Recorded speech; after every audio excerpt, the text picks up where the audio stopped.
My father held the microphone like a weapon that night. He stood in front of 50 guests at his annual Christmas party, pointed at my 13-year-old son Noah, and called him a failure, twice. The room laughed, not everyone, but enough. Then he smiled that polished smile of his and announced that the family home and the $350,000 savings fund would go to Ethan, my brother's son, the golden grandchild. Noah sat frozen beside me, his hands gripping his knees so hard his knuckles went white. I watched my son try to disappear into his chair. I watched him shrink the way children shrink when they learn that the people who should love them have decided they are worthless. I did not argue. I did not cry. I stood up, smiled at my father, and said my son was. My parents froze. Their faces went pale as milk. But I should probably explain how we got there. The drive to the party had been quiet. Noah sat in the passenger seat wearing his best sweater, the navy blue one with the cable knit pattern that Grandpa Henry had given him 2 Christmases ago, before he passed. Noah kept tugging at the sleeves like he was trying to stretch them over his hands. "You sure we have to go?" he asked without looking at me. "Just a few hours," I said. "We eat, we smile, we leave. Easy." He nodded but did not look convinced. Noah was 13, old enough to know that nothing involving my family was ever easy, old enough to have learned that lesson the hard way, year after year, gathering after gathering. When we pulled onto my parents' street, I understood why Noah had been dreading this. The Lawson house looked like something out of a holiday catalog. Professional lights draped every surface. A catering van sat in the driveway. Someone was setting up a video camera in the living room window. 50 cars lined the street because Richard and Margaret Lawson never did anything small. "It looks like a movie set," Noah whispered. I squeezed his hand. "We will be fine." Inside, the house smelled like cinnamon and performance. Guests filled every room, relatives and neighbors and my parents' business friends, all holding drinks and laughing at jokes that were not funny. My mother spotted us immediately. She glided over, air kissed my cheek, then looked at Noah. "Oh," she said, "you came, not 'I am glad you are here,' not 'Merry Christmas,' just you came, like our presence was a minor inconvenience she had hoped to avoid." My father appeared next. He shook Noah's hand too hard, the way he always did, asserting dominance even over a child. "Still fixing broken things, Noah?" he asked with that smile that was not really a smile. "Maybe one day you will fix something that matters."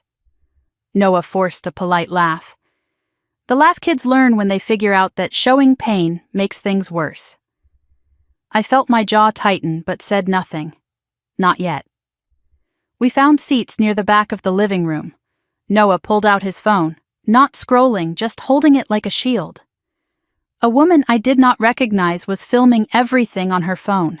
Not casually, deliberately. Like she was waiting for something to happen.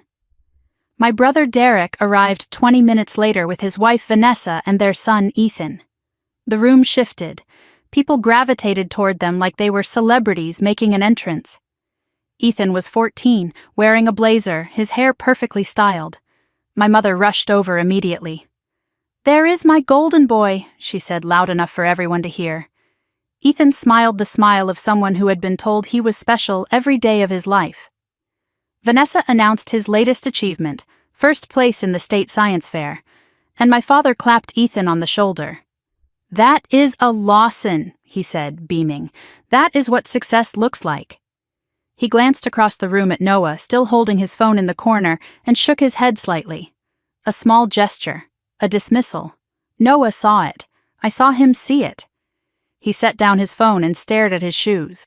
My Uncle Franklin caught my eye from across the room. My mother's brother, quiet, always sitting in the back at family events. He looked like he wanted to tell me something, but then my father called his name, and the moment was gone.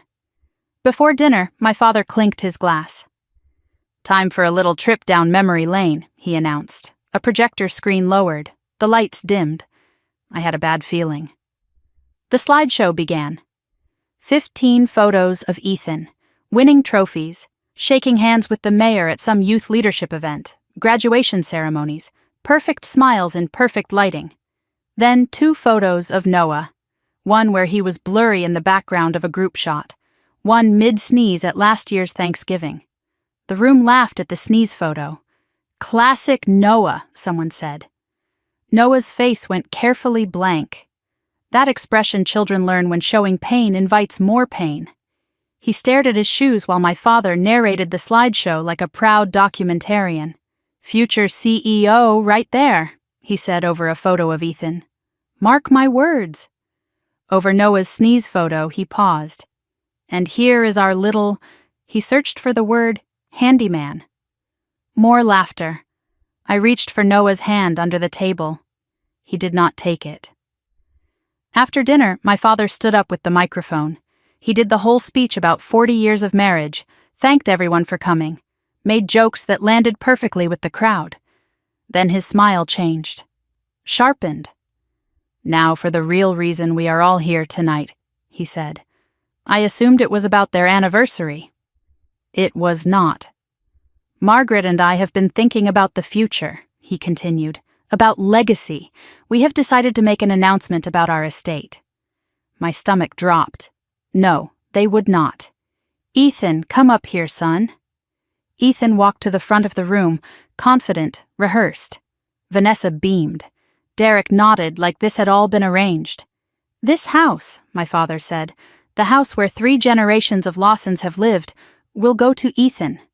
Applause. Actual applause, like Inheritance was a talent show and Ethan had just won. My mother took the microphone smoothly. "And the family savings fund," she said with a camera-ready smile. $350,000. That goes to Ethan too, all of it. She paused, then added almost casually, "Noah is not included in any of this." More applause. People cheered. My son sat beside me, completely still. Then my father leaned toward a guest at the front table, microphone still on. "You know how it is," he said, chuckling. "One is the future, and one is," he gestured vaguely toward Noah, "a failure. Laughter. The kind of laughter people do when they are relieved it is not about them." Noah's whole body went still. His hands gripped his knees so hard I thought the fabric might tear. He did not cry. 13-year-old boys who have been hurt enough learn not to cry in public. He just shrank. Like he was trying to fold himself into nothing, like he could disappear and make it easier for everyone. My mother's hands were shaking slightly as she passed the microphone back. For just a second, she looked almost afraid. The room was still laughing when something in me shifted. Not broke. Shifted. I looked at my son, this kid who fixed things, who helped without being asked, who never complained about anything. I looked at my parents, who had just erased him in front of 50 people and called it family planning. I remembered Grandpa Henry's words from before he died. "They will try to erase him," he had told me. "Do not let them." I remembered the lawyer, Mr. Shaw, handing me documents I had barely understood. I remembered the phrase, Educational Skills Trust, and the beneficiary's name. Noah Lawson. I remembered a clause I had read and tried to forget because it seemed impossible that anyone would ever be cruel enough to trigger it. My father was still basking in the applause. My son was still trying to disappear. I thought about all the times I had swallowed my words to keep the peace. I thought about what peace had cost my son. I stood up. Chairs scraped. Heads turned. My mother's smile flickered like a light bulb about to burn out. "Stephanie," my father frowned. "We are not done here." "Yes," I said. "We are." I walked to the front of the room. Every step felt like the click of a lock opening. My father tried to block me. "Sit down. You are embarrassing yourself." I smiled at him, the first real smile I had felt all night. "No, Dad, I am about to embarrass you." I took the microphone from his hand before he could react. The room went completely silent. 50 phones were recording. Good. "My son Noah is not a failure," I said. My voice was steady. I was surprised by how calm I felt. "My son is kind. My son is hardworking. My son fixes things that other people throw away." I looked at my father. "You just threw him away in front of 50 people." The silence pressed against the walls. The Christmas tree lights hummed. "But here is what you do not know, Dad." I paused. Let the moment stretch.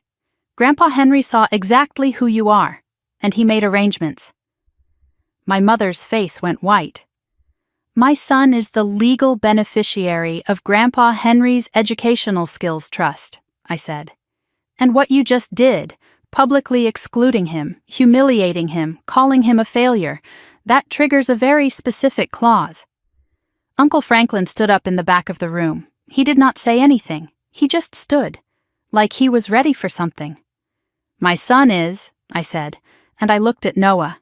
He was staring at me with wide eyes, not scared, hopeful. For the first time all night, hopeful.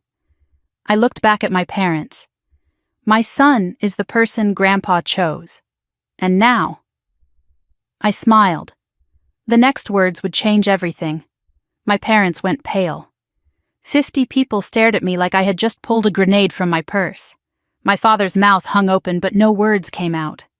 My mother gripped the edge of the table like she might collapse.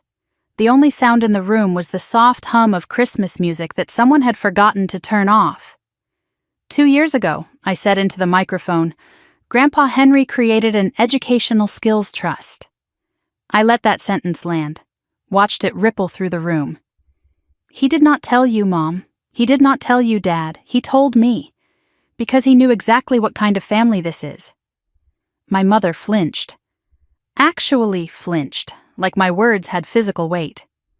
The trust is specifically designed for vocational and skills-based education, I continued. Not college prep, not academic achievements, skills. The kind Noah actually has. Grandpa Henry was a mechanic his whole life. He knew that hands that fix things are worth more than hands that just applaud.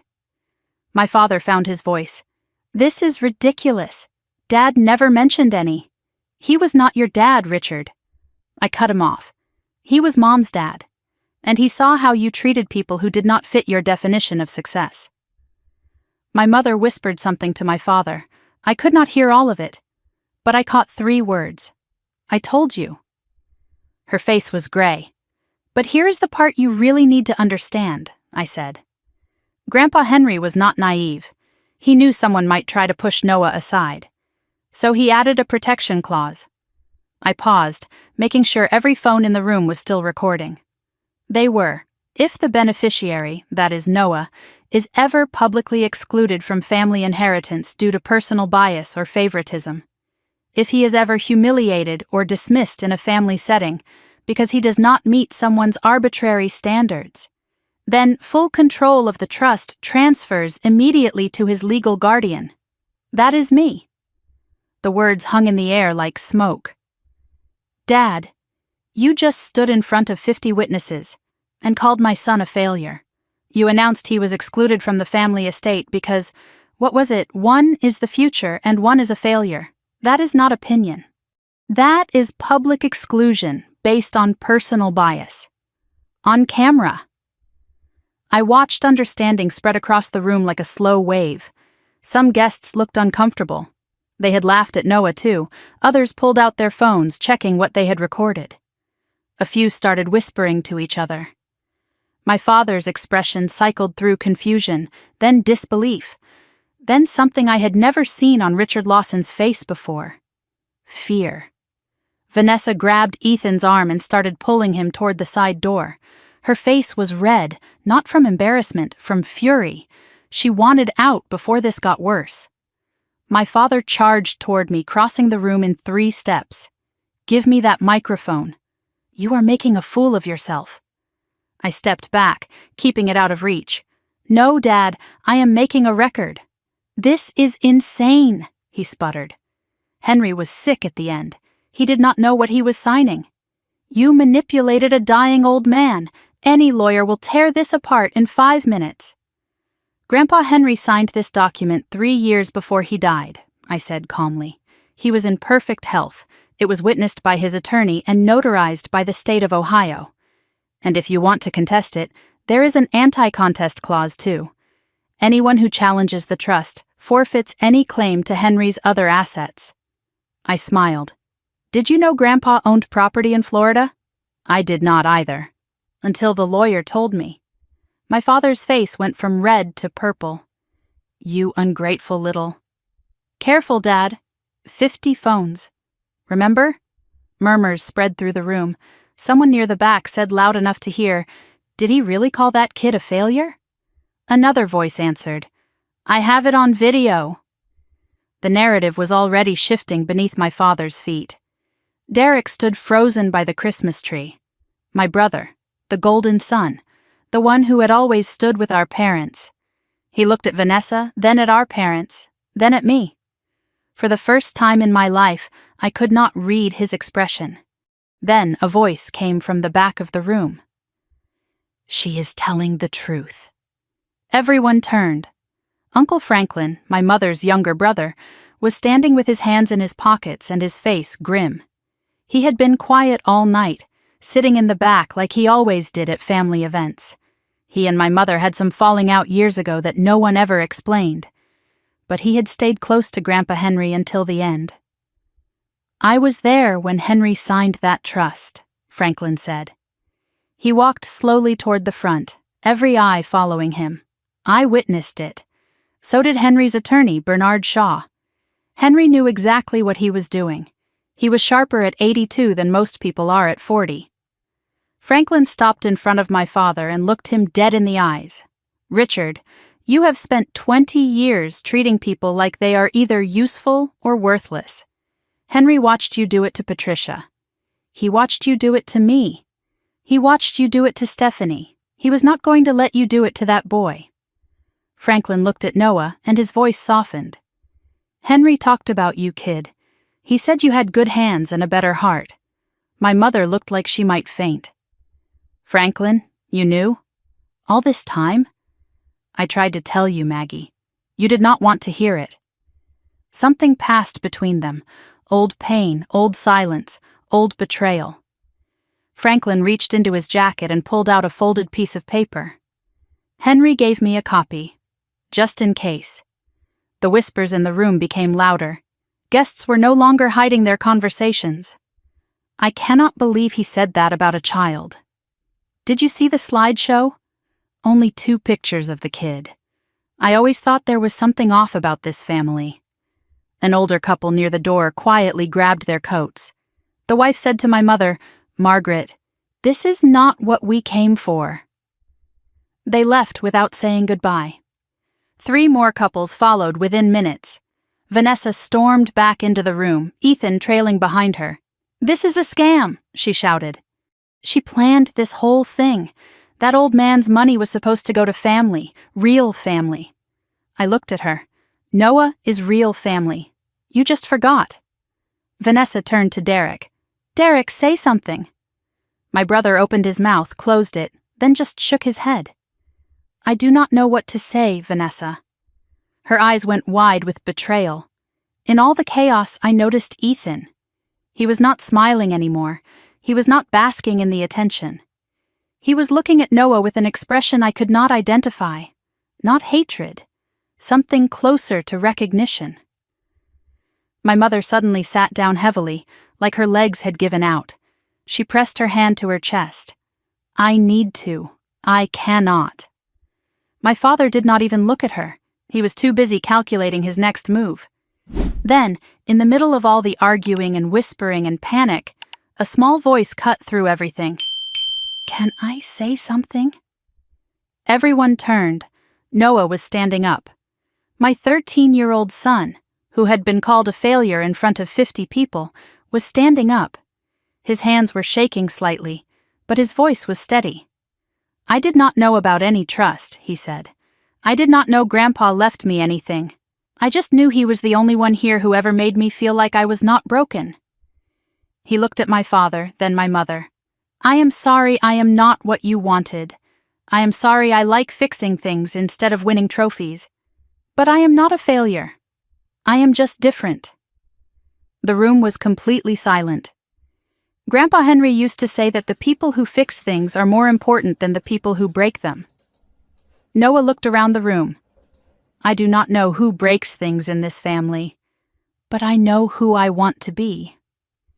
He sat down. No one moved. For 3 full seconds, the only sound was the Christmas music still playing softly in the background.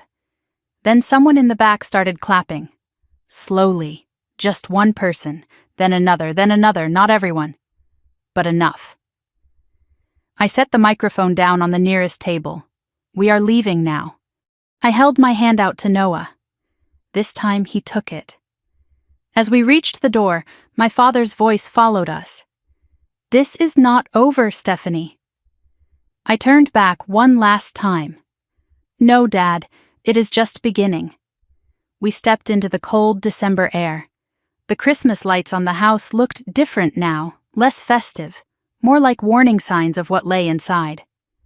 Noah was quiet beside me, processing everything that had just happened. In the car, I started the engine and let it warm up. The silence between us was not uncomfortable. It was the kind of silence that happens when too much has been said, and you need time to let it settle. Mom, Noah finally spoke. Did Grandpa really do that? For me? I looked at my son. This kid who had spent years believing he was not enough. This kid who had just stood up in front of 50 people and spoken his truth. Yeah, baby. He really did. Noah nodded slowly. Then he said, almost to himself, he believed in me. He always did. We sat there for another minute, watching the lights from my parents' house twinkle in the darkness. Inside, I knew chaos was still unfolding. Accusations, arguments, blame being thrown in every direction. But out here, in the quiet of the car, we were safe. My phone buzzed. Then again. I glanced at the screen. Texts from numbers I did not recognize. One from my mother. How could you do this to us? One from Derek. We need to talk. And one from a number I did recognize. Mr. Bernard Shaw, Grandpa Henry's attorney. Stephanie. They are going to fight this. Call me tomorrow. There is something else you need to know. I stared at that last message as the Christmas lights faded in my rearview mirror. Something else. Of course there was. With this family, there was always something else. Mom, Noah asked, are you okay? I put down my phone and pulled out of the parking spot. I am okay. We are okay.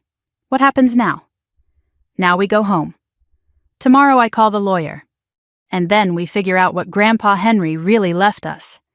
Not just the money, Noah said quietly. Right? I glanced at him. He was looking out the window at the dark streets passing by. No, I said, not just the money. He left us a way to fight back, Noah said.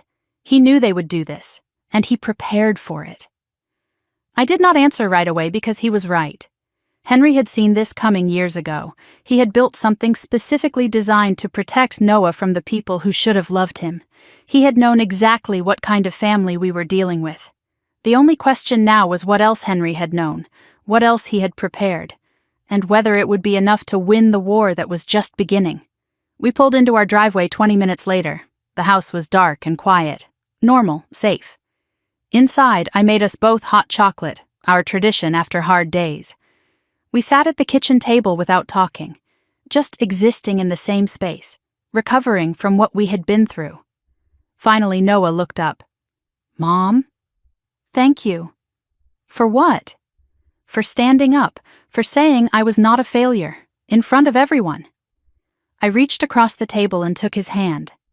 You are not a failure. You never were, and I will spend the rest of my life making sure you know that. He squeezed my hand back.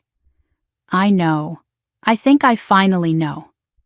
After Noah went to bed, I sat alone in the kitchen with my phone. Mr. Shaw's message glowed on the screen. There is something else you need to know. I typed back 2 words. I am ready. His response came quickly. Tomorrow, 9 a.m. My office. Bring the documents Henry gave you. And Stephanie, do not answer calls from your parents tonight. Whatever they say, it is not true. I stared at that last sentence. Whatever they say, it is not true. What else had Henry discovered? What else had he documented? And what had my parents been hiding that required a warning like that? I turned off my phone, finished my cold hot chocolate, and went to check on Noah. He was already asleep, still in his good sweater, the one Henry had given him. His face was peaceful in a way I had not seen in months. "Sleep well, baby," I whispered from his doorway. "Tomorrow we keep fighting." Then I went to my own room and did not sleep at all. I just lay there in the darkness, thinking about my father's face when I took that microphone, thinking about my mother's shaking hands, thinking about the clause Henry had written, knowing exactly what his own family was capable of, and thinking about Mr. Shaw's words. "There is something else you need to know. Whatever it was, I would find out tomorrow, and whatever it took, I would protect my son." Henry had given me the tools. Now it was up to me to use them. The house was dark when we pulled into the driveway that night. Noah had not spoken since we left my parents' street. The silence was not uncomfortable. It was the kind of silence that happens when too much has been said, and you need time to let it settle. Inside, I turned on the kitchen light and started making hot chocolate. Our tradition after hard days. Noah sat at the table, still wearing his good sweater, tracing patterns on the wood with his finger the way he did when he was processing something big. "Mom," he said without looking up, "can you tell me about Grandpa Henry? What do you want to know? Not the stuff everyone says. The real stuff. Why he picked me. Why he saw something nobody else does." I set down the mugs and sat across from him. The clock on the wall ticked quietly. Outside, a car passed by, headlights sweeping across the window. "Okay," I said. "Let me tell you about the man who saved your future before you even knew it needed saving." I took a breath and went back to the beginning. Henry Mitchell spent 43 years as a mechanic in Columbus. He started at 16, apprenticing at a shop his uncle owned on the east side of town. By 30, he had his own garage. By 50, he had 3 locations. He was not rich in the way my father measured wealth, but he was comfortable. More importantly, he was respected by people who actually knew him. Grandpa Henry had a philosophy. He used to say a man who can fix things will never go hungry. He believed in work you could touch, results you could see. He had no patience for people who measured worth in degrees and titles, paper credentials, he called them. Show me what your hands can do. What most people did not know was that Henry was the failure in his own family. His 2 brothers became a doctor and a lawyer. His parents never stopped reminding him that he could have been more. At family gatherings, he was the one they talked around not to. He carried that wound his whole life, quiet, hidden, but never healed. "That is why he understood you," I told Noah, "because he lived it." Noah looked up. He was the failure too? To them, not to himself. He built a life they said he could not have. He just never forgot how it felt to be dismissed. On the counter behind Noah, I could see the old toolbox Henry had left him. The one Noah had never opened because it hurt too much. Tonight, something told me it was time. "The first time Henry met you, something changed in his face," I continued. "You were 4. It was a family picnic at Alum Creek. You had found a broken flashlight and were taking it apart on a blanket while everyone else played horseshoes." Noah smiled slightly. "I remember that. Sort of. Everyone else ignored you or told you to stop making a mess. But Henry walked over, sat down next to you, and said, 'Show me what you are doing.' That was the beginning. He saw something in you that day, something he recognized." After that, every other Saturday I would drop Noah at Henry's house. They would disappear into the garage for hours. I would come back to find them both covered in grease, grinning like conspirators who had just pulled off a heist. Those were the only days Noah seemed truly happy. The big project came when Noah was 10. Henry gave him the ultimate challenge.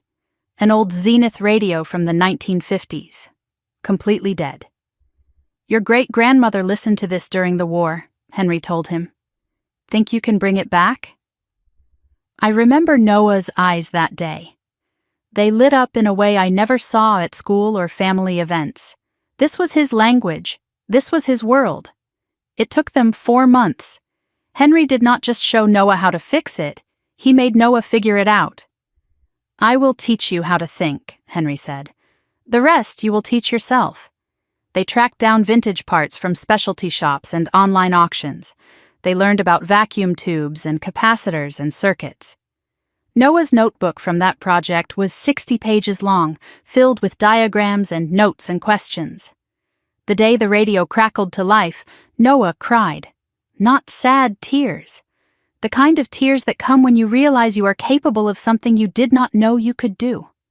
Henry put his hand on Noah's shoulder and said 5 words I will never forget. See, you are not broken. You just work different. Noah used that phrase like armor for years. Every time someone made him feel less than, he would whisper it to himself. You are not broken. You just work different. The Zenith radio still sat in Noah's room. He had not turned it on since Henry's funeral. I wondered if he would ever be ready. That boy has a gift, Stephanie, Henry told me once. Do not let them beat it out of him. Who? I asked. He just looked at me. We both knew who. I found out later that Henry kept a journal. He wrote about Noah more than anyone else in the family, more than his own daughter, pages and pages about this boy who reminded him of himself. 3 years before the Christmas party, Henry called me one afternoon. It was unusual. He usually just showed up. Come over, he said, alone. There is something we need to discuss. His voice had an edge I had never heard before. I drove to his house not knowing what to expect. He sat me down at his kitchen table with coffee he had made too strong, the way he always did. I have been watching this family for 40 years, he said. I watched them do it to me. I watched them do it to Franklin. I watched them do it to Patricia. Now I am watching them do it to Noah. What do you mean? I asked. He explained what he called the Lawson sorting system. Richard needed someone to be the failure so he could feel like the success. It was never about achievement, it was about hierarchy. They pick the golden child and they pick the scapegoat, Henry said. And once you are sorted, you do not get resorted. My hands were cold around the coffee cup. I knew he was right. I had lived it. They are going to try to erase Noah from this family's future, Henry continued. Not kill him, nothing dramatic, just make him invisible. They will leave everything to Ethan and call it sensible. And Noah will spend his whole life wondering why he was not good enough. What can I do? I asked. Henry leaned forward. I am going to do something about it. I am meeting with a lawyer next week.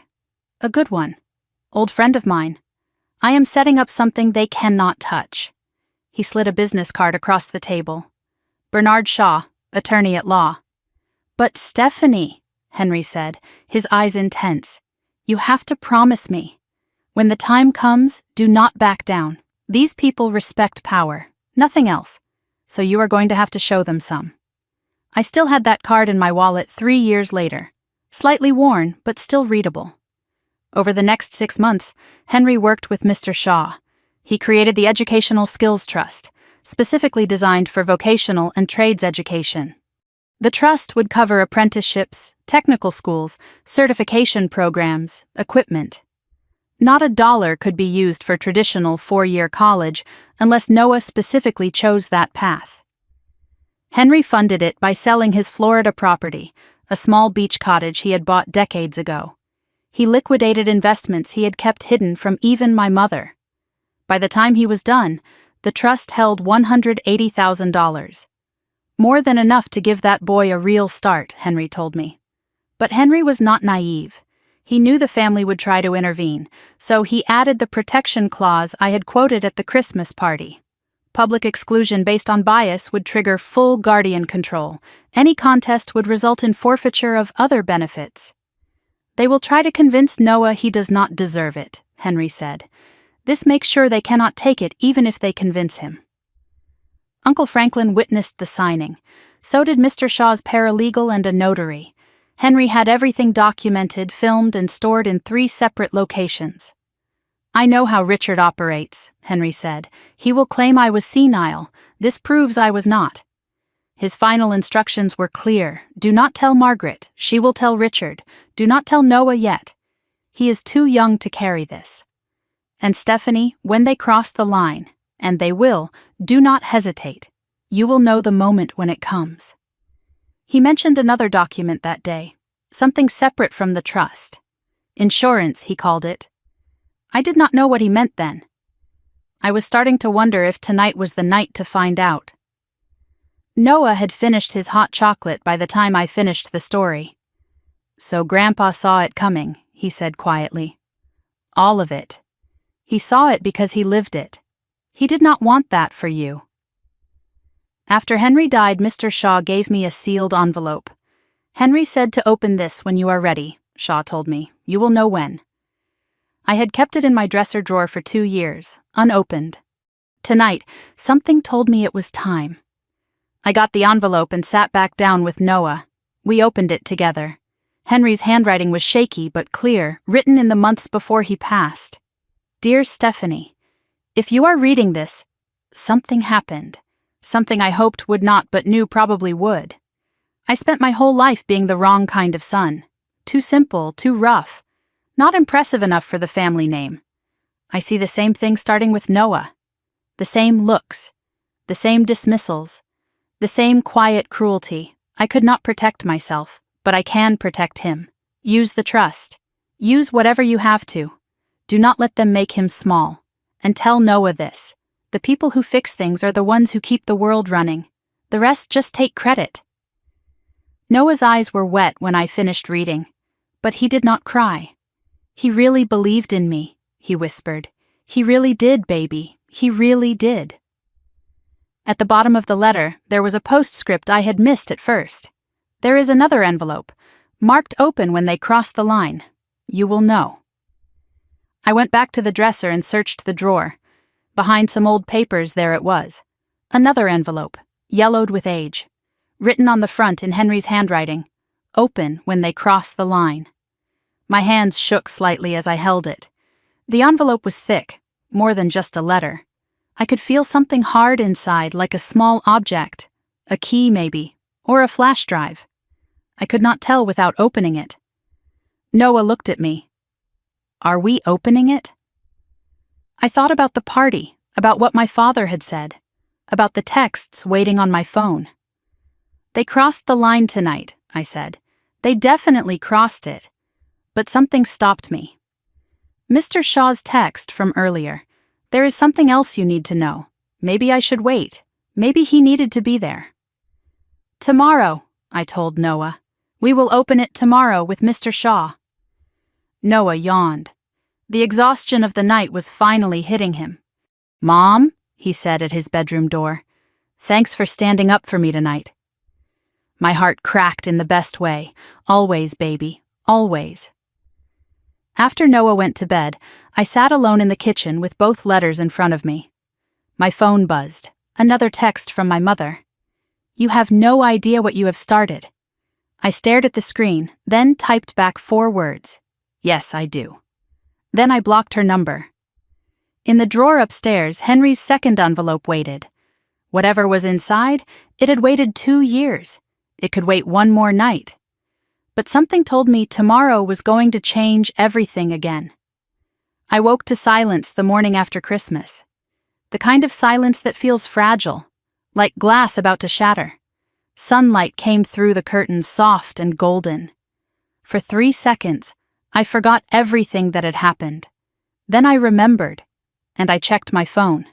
47 missed calls, 83 text messages, 12 voicemails. I did not open any of them yet. I needed coffee first. I needed to be ready for whatever was waiting in those messages. Whatever accusations, whatever threats, whatever desperate attempts to undo what I had done. I checked on Noah first. His door was still closed. No sound from inside. Good. Let him sleep. Let him have a few more hours of peace before the world came crashing back. In the kitchen, I made coffee on autopilot, staring out the window at the snow that had fallen overnight. Everything looked clean, white, peaceful, the opposite of what was waiting on my phone. Through the kitchen window, I noticed tire tracks in the fresh snow. Someone had driven up our street and stopped in front of the house. Recently. The tracks were still sharp, not yet softened by wind or new snow. I filed that away and started reading. The messages from my mother came first. 11:42 p.m. How could you humiliate us like this? 12:15 a.m. Your father has not slept. He is devastated. 1:30 a.m. Call me. We can still fix this.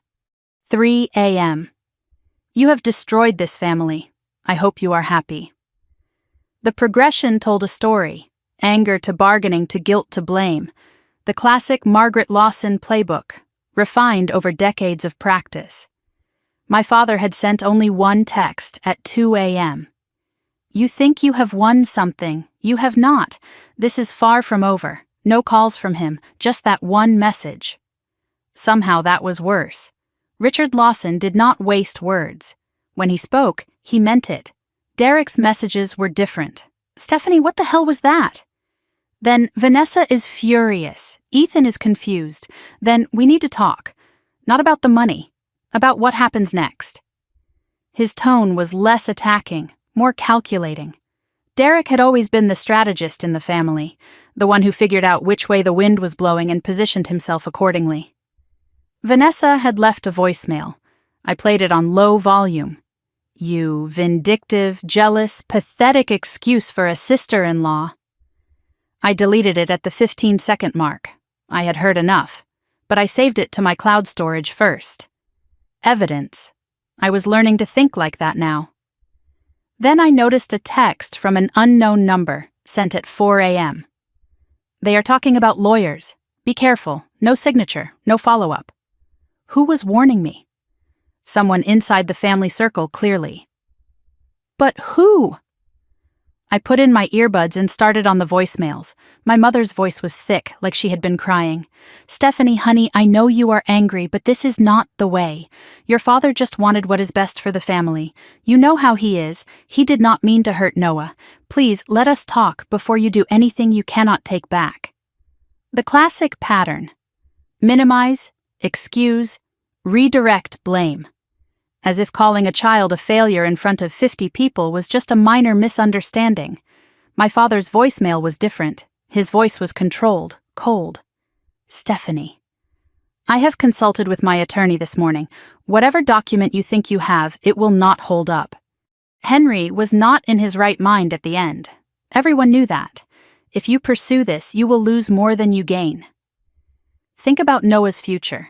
Think about what this will do to him. Using Noah as leverage. Of course. Richard always found the pressure point. Derek's voicemail was calmer than the others. Hey, it is me. Look, last night was a lot. For everyone. I am not calling to fight. I am calling because I think we can work something out. You, me, no parents, just siblings. Call me back. I was not sure if this was genuine or a trap. Probably both. Derek never did anything without calculating the angles. One voicemail surprised me. Aunt Caroline, my mother's cousin, rarely involved in family drama. Stephanie, I just want you to know. I saw what happened. I recorded some of it. What they did to that boy was wrong. If you need a witness, I am here. I saved that one twice. The last voicemail was from Mr. Shaw, left at 7 a.m. Stephanie, call me as soon as you wake up. They have already contacted me. And there has been a development. We need to meet today. A development. That word sat heavy in my stomach. I heard Noah's door open around 10. He shuffled into the kitchen, still in his pajamas, his eyes going straight to my phone on the table. How bad is it? He asked. I did not lie. Pretty bad. He poured himself cereal and sat across from me. The Christmas tree lights blinked in the living room, cheerfully oblivious to the war being waged around them. Are they going to try to take the trust away? Noah asked. They might try. They will not succeed. How do you know? Because Grandpa Henry knew exactly who he was dealing with. He prepared for this. Noah pushed his cereal around the bowl without eating it. The spoon clinked against the ceramic in the quiet kitchen.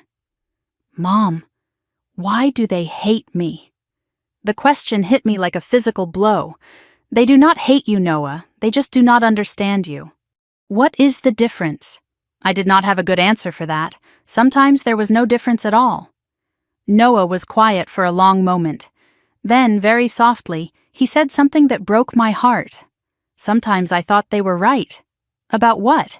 About me being a failure. About me not being good enough. His eyes were wet now. I thought maybe if I tried harder, if I got better grades, if I was more like Ethan. I thought I was broken, Mom. I really did. I moved to his side of the table and pulled him into a hug. You are not broken. You have never been broken. You are exactly who you are supposed to be. And anyone who cannot see that? That is their failure, not yours. He cried then, really cried. For the first time in years, he let himself fall apart. I held him and let him, my own tears falling into his hair. When Noah finally pulled back, he wiped his eyes and said something that surprised me. I want to open Grandpa's toolbox, the one he left me. I think I am ready now. We went to Noah's room together. The toolbox sat in the corner where it had been since Henry's funeral. Navy blue metal, scratched and dented from decades of use. Noah had never opened it. Too painful. He knelt down, hands hesitating on the latches. You sure you want to do this? I asked. He nodded, clicked the latches open. The smell hit us first. Machine oil and metal, the smell of Henry's garage, tools arranged with precision, wrenches, screwdrivers, pliers, all worn smooth from use, each one in its place, organized the way Henry organized everything. Noah touched them one by one, like he was greeting old friends. Then he found the hidden compartment. Underneath the top tray, a false bottom. Mom, look at this. He lifted it carefully. Inside was a small leather pouch, a folded piece of paper, and a USB drive. Noah unfolded the paper. Henry's handwriting. Noah. These tools built my life. Now they are yours. Build something good. Grandpa H. Below that was a postscript. The drive is for your mom. She will know when to use it. Noah looked at me. What is on it? I do not know, but I think we are about to find out. The leather pouch contained a single item, a small brass key, no label, no note explaining what it opened. But it looked old, older than the toolbox itself. I left Noah examining the tools while I went to call Mr. Shaw. I needed to tell him about the USB drive. I needed to understand what development he had mentioned. As I picked up my phone, I glanced out the kitchen window and froze. The tire tracks I had noticed earlier. They led to a car, a black Mercedes parked 3 houses down, facing our house. Engine running, exhaust visible in the cold air. I knew that car. Richard's car. He was sitting in the driver's seat watching our house. I stepped back from the window instinctively. How long had he been there? Was he waiting for us to leave? Waiting to approach? Or just watching, reminding us he was there? I could call the police, but what would I say? My father is parked on a public street? I could confront him, but that was probably what he wanted. I could ignore him, but that felt like giving him power. I chose option 4, document everything. I used my phone to photograph the car, the license plate, the timestamp, saved them to my cloud. Then I texted Mr. Shaw. My father is parked outside my house watching us. Call me now. As I watched, another car pulled up behind Richard's Mercedes. A woman got out, not my mother. She walked to Richard's passenger door, got in. They talked for several minutes. I could not see her face clearly, but something about her posture seemed familiar. Confident, professional, like someone used to being in control. After about 10 minutes, the woman got out of Richard's car. She did not look toward our house. Deliberately, it seemed. She got back in her own car and drove away. Richard stayed. My phone rang. Mr. Shaw. Stephanie, I got your message. Is he still there? Yes. Who is he talking to? There was a woman. A pause. What did she look like? I described her as best I could. Middle-aged, dark coat, confident walk. Another pause, longer this time. I was afraid of this. Afraid of what? Stephanie. That might be Helen Rourke. Who? Richard's attorney. She is aggressive. If he is meeting with her on Christmas morning, he is planning something significant. My stomach dropped. Like what? Like trying to have you declared unfit, or claiming Henry was incompetent, or both. Noah's voice came from the doorway. Mom, who is outside? I turned. He had seen the car. It is okay, I said, though it was not. Just stay inside. Is that Grandpa Richard? I did not answer. That was answer enough. As we watched, Richard finally started his car. He pulled away slowly, deliberately, but not before looking directly at our window. Not before raising his hand in a wave that was not friendly. A wave that said, I see you. I am coming. Mr. Shaw's voice in my ear pulled me back. Stephanie, we need to meet today. Bring the USB drive. And whatever is in that second envelope. Because if Richard is involving Helen Rourke, this just became a war. That night, after Noah went to bed, I sat alone in the kitchen. The USB drive and the brass key sat on the table in front of me. Henry's weapons, waiting to be used. Around 11, my phone rang. An unknown number. I almost did not answer. Is this Stephanie Lawson? A woman's voice, low and cautious. Who is this? My name is Patricia. Patricia Lawson. My blood went cold. Richard's sister. The one who had disappeared from the family 20 years ago. The one no one ever talked about. I heard about what happened at Christmas. I heard Richard is coming after you. How did you know? I have my sources. Listen to me carefully, Stephanie. You need to know what Richard did to me. Because he is about to do the same thing to you. What do you mean? Richard does not just fight. He destroys. He will go after your job, your reputation, your mental health. He will try to take Noah from you. How do you know? A pause, a breath. Because he took my daughter from me. And no one believed me until it was too late. The line went dead. I sat in the dark kitchen, phone still pressed to my ear. Richard's sister, a daughter no one mentioned. A pattern I was only beginning to see. Everything I thought I knew about my family was just the surface. The real secrets were buried much deeper, and Richard knew where all of them were.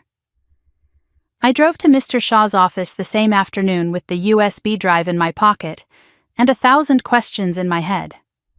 Noah stayed with Mrs. Chen, our neighbor 3 doors down, a retired teacher who asked no questions and made excellent grilled cheese sandwiches.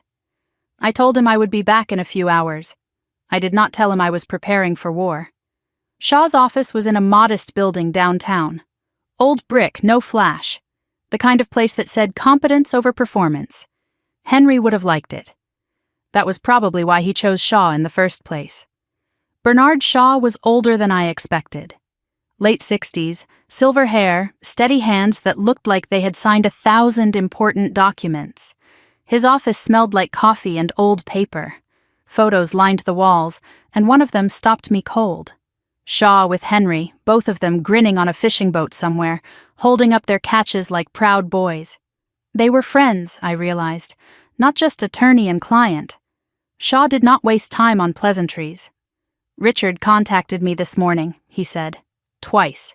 He demanded I turn over all documents related to Henry's trust. I told him to file a formal request through proper channels. He did not like that. I placed the USB drive on his desk. Noah found this in Henry's toolbox. There was a note. It is for me. Shaw's eyes flickered with something. Recognition, maybe, or anticipation. Henry mentioned this, he said. I did not know where he had hidden it. What is on it? Let us find out together. Shaw paused before reaching for the drive. Stephanie, before we look at this, I need to warn you. What is on here might change how you see your family. Henry told me it would. I nodded. I was ready, or at least I thought I was. Shaw plugged the drive into his computer. 3 files appeared on the screen, labeled simply Recording 1, Recording 2, Recording 3. Dated from 3 years ago, around the time Henry created the trust. Recording 1 was audio only, slightly muffled. Recorded secretly. Henry's voice came through first, calm and steady. Richard, I am asking you to treat Noah fairly. That is all. Then my father's voice, dismissive. Henry, the boy is slow. Everyone can see it. He is not slow. He is different. Different is just a nice word for failure. I will not pretend otherwise. And if I leave him something in my will? Richard laughed, actually laughed. Waste your money if you want. It will not change what he is. The recording ended. My hands were shaking. Recording 2 was a conversation between my parents, apparently recorded without their knowledge. Richard's voice. Your father is going senile, talking about leaving money to Noah. Margaret's voice, hesitant. Maybe we should let him. Richard, sharp. No, that money should go to the family, to Ethan, to someone who will actually make something of it. But Noah is family too. Noah is Stephanie's mistake, not our legacy. My stomach turned. Mistake. He called my son a mistake. Recording 3 was clearer. Henry must have upgraded his recording method. Richard again. Henry, I am warning you. If you cut Ethan out of your will for that disappointment, I will contest everything. Henry's voice. Steady. You can try. I will have you declared incompetent. I have connections. Richard, I have been dealing with men like you my whole life. You are not as powerful as you think. We will see about that. The recording ended with a door slamming. Shaw looked at me. These recordings are admissible in Ohio, Stephanie. Henry recorded them legally. They prove Richard's intent to exclude Noah was not about merit. It was about prejudice. And they prove Richard threatened to fabricate incompetency claims. If he tries that now, we have evidence he planned it years ago. I sat back in my chair. Henry had not just protected Noah, he had built a fortress. Shaw scrolled down on the screen. There is a 4th file. It is password protected. He tried a few combinations. Nothing worked. Henry must have wanted you to figure this one out yourself, Shaw said. I filed that away for later. Right now, we had enough. Shaw outlined what Richard might try next. He will claim Henry was mentally unfit. We counter with the recordings and the witnesses. He will claim you unduly influenced Henry. We counter with the fact that I drafted the trust, not you. He will try to drag this out, make it expensive, hope you give up. I will not give up. Shaw smiled slightly. Henry said you would say that. He explained the Helen Rourke problem. If she is involved, we have a fight ahead. She is aggressive, expensive, and does not care about ethics. But she is also sloppy when she thinks she is winning. She will overreach. When she does, we will be ready. He handed me a small recording device. Document everything, every call, every text, every visit. Do not meet with Richard alone. If he shows up, record the conversation. Ohio is a one-party consent state. You can record without telling him. I told Shaw about the second envelope Henry had left, the one marked open when they crossed the line. Shaw nodded slowly. I know about that one. But I do not know what is inside. Henry was specific. Only you could open it. Only when the time was right. Is now the right time? After what they did at Christmas? I would say so. But that is your call. Shaw walked me to the door. Stephanie, one more thing. Henry talked about you often. He was proud of you. He said you were the only one in that family who still had a soul. I did not know what to say to that. I just nodded and left. As I reached my car, my phone buzzed. A text from Mrs. Chen. Your parents just pulled into your driveway. Noah is safe with me. What do you want me to do? My heart stopped. Do not let her take him anywhere. I am on my way. She is being very insistent. Mrs. Chen, do not let Noah leave with her. I will be there in 30 minutes. I drove faster than I should have. My mind was spinning. What did they want? What would they try? I had Shaw's recording device in my pocket. Good.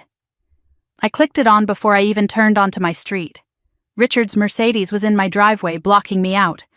He was standing on my porch, arms crossed. Margaret beside him, clutching her purse like a shield. They had been waiting. They had planned this. I got out of my car and did not rush. You are blocking my driveway. We need to talk. Richard's voice was controlled, too controlled. So talk, inside. This is a family matter. It became a public matter when you announced it to 50 people, Dad. He flinched. Good. I unlocked the door and let them follow me in. Better to have this on my territory. Better to have it recorded. We stood in the living room. No one sat down. Stephanie, I am going to be direct, Richard said. That would be a first. His jaw tightened. Whatever document you think Henry left, it will not hold up in court. My lawyer disagrees. Your lawyer is a small-town nobody. I have hired Helen Rourke.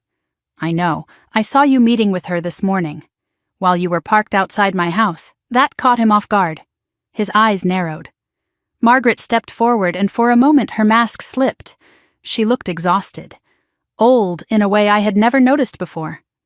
Stephanie, please, can we just talk? Without the lawyers, without the threats? As a family? She started crying. Soft, practiced tears. Your grandfather would not have wanted this. He loved all his grandchildren. He loved Noah. Did he ever tell you he loved Ethan, Mom? She did not answer. The tears kept coming. Dad would never have excluded Ethan from everything. You must have influenced him somehow. I have recordings, Mom. The tears stopped. Fast. Recordings of Dad telling Grandpa Henry that Noah was a mistake. Recordings of Dad threatening to have Grandpa declared incompetent. Recordings of you saying nothing while Dad called your own grandson worthless. Margaret's face went white. She looked at Richard. Richard changed tactics. He held up his hands, the gesture of a reasonable man. Okay, let us all calm down. We can work something out. There is nothing to work out. Stephanie, be practical. We are family. We can split the trust. 50-50 between Noah and Ethan. Number 60-40 then. In Noah's favor, number. What do you want? I want you to leave my house. The reasonable mask crumbled. Richard slammed his hand on my coffee table, hard enough to rattle the picture frames. That boy will never amount to anything. He is a failure, just like you. You have been a disappointment since the day you were born. Everything I built, everything this family has, and you are going to destroy it for a kid who can barely read. The room went silent. He was breathing hard. His face was purple. My mother stood frozen, eyes wide. Then a voice came from the top of the stairs. I can read fine. We all turned. Noah stood there. I had not heard him come in. He must have come through the back door when he saw the cars. His face was pale, but his voice was steady. I read better than you think, and I heard everything you just said. I saw my mother reach toward Noah, an instinct maybe, or guilt. But Richard grabbed her arm and pulled her back. The gesture was rough, possessive. I had seen it before. I had just never let myself name what it was. Get out of my house, I said. Richard was still breathing hard. Stephanie, now, you cannot. I can. And I am. You have 30 seconds before I call the police. Margaret made one last attempt. Stephanie, please. We are your parents. We love you. You love control. That is not the same thing. We just want what is best for the family. You want what is best for yourselves. That is all you have ever wanted. She opened her mouth, closed it. For once she had nothing to say. Richard walked to the door slowly, trying to reclaim his dignity. He turned back one last time. You think Henry's little trust will protect you? You think those recordings matter? I will find a way to break all of it. I have been in this family for 35 years. I know where all the bodies are buried, Stephanie, all of them. Is that a threat? He smiled. Cold, empty. It is a promise. He walked out. Margaret followed without looking back. I locked the door behind them, checked the back door, locked too. Then I went to Noah, still standing on the stairs. I am sorry you heard that. I am not, he said quietly. Now I know. Know what? That it was never about me being good enough. It was about them being broken. I pulled him into a hug. This kid, this incredible kid. Later, checking the back door more carefully, I noticed something I had missed before. Fresh scratches around the lock. Someone had tried to break in, recently. And the back door was how Noah had entered. It had been unlocked. It should not have been. I checked every window, every door. The scratches on the back lock bothered me. Had someone tried to break in? When? Last night while Richard was watching? Or earlier, while we were at Shaw's office? I told Noah we would be more careful. New locks, alarm system. Do not open the door for anyone without checking with me first. He nodded. He understood more than a 13-year-old should have to. That night, after Noah went to bed, my phone rang. Unknown number. I almost did not answer. A woman's voice, low and cautious. Is this Stephanie Lawson? Who is this? My name is Patricia Lawson. I heard about what happened at Christmas. I heard Richard is coming after you. How did you know? I have my sources. Listen to me carefully, Stephanie. You need to know what Richard did to me. Because he is about to do the same thing to you. What do you mean? Richard does not just fight. He destroys. He will go after your job, your reputation, your mental health. He will try to take Noah from you. How do you know? A pause. A breath. Because he took my daughter from me. And no one believed me until it was too late. The line went dead. I sat in the dark kitchen, phone still pressed to my ear, thinking about a man who had spent 30 years destroying people who stood in his way. He had made Sandra disappear. He had taken Patricia's daughter. He had silenced anyone who threatened his image. Now it was my turn. But Richard had made one mistake. He thought I was like the others, alone, unsupported, easy to break. He was wrong. Henry had spent years building me an arsenal. And tomorrow, I was going to start using it. I called Patricia back at 7 the next morning. She answered on the first ring, like she had been waiting by the phone all night. Can we meet? I asked. In person, I was hoping you would ask. There are things I cannot say over the phone. We agreed on a diner 30 miles outside Columbus. Neutral territory, away from family eyes. The kind of place where nobody would recognize us, and nobody would care.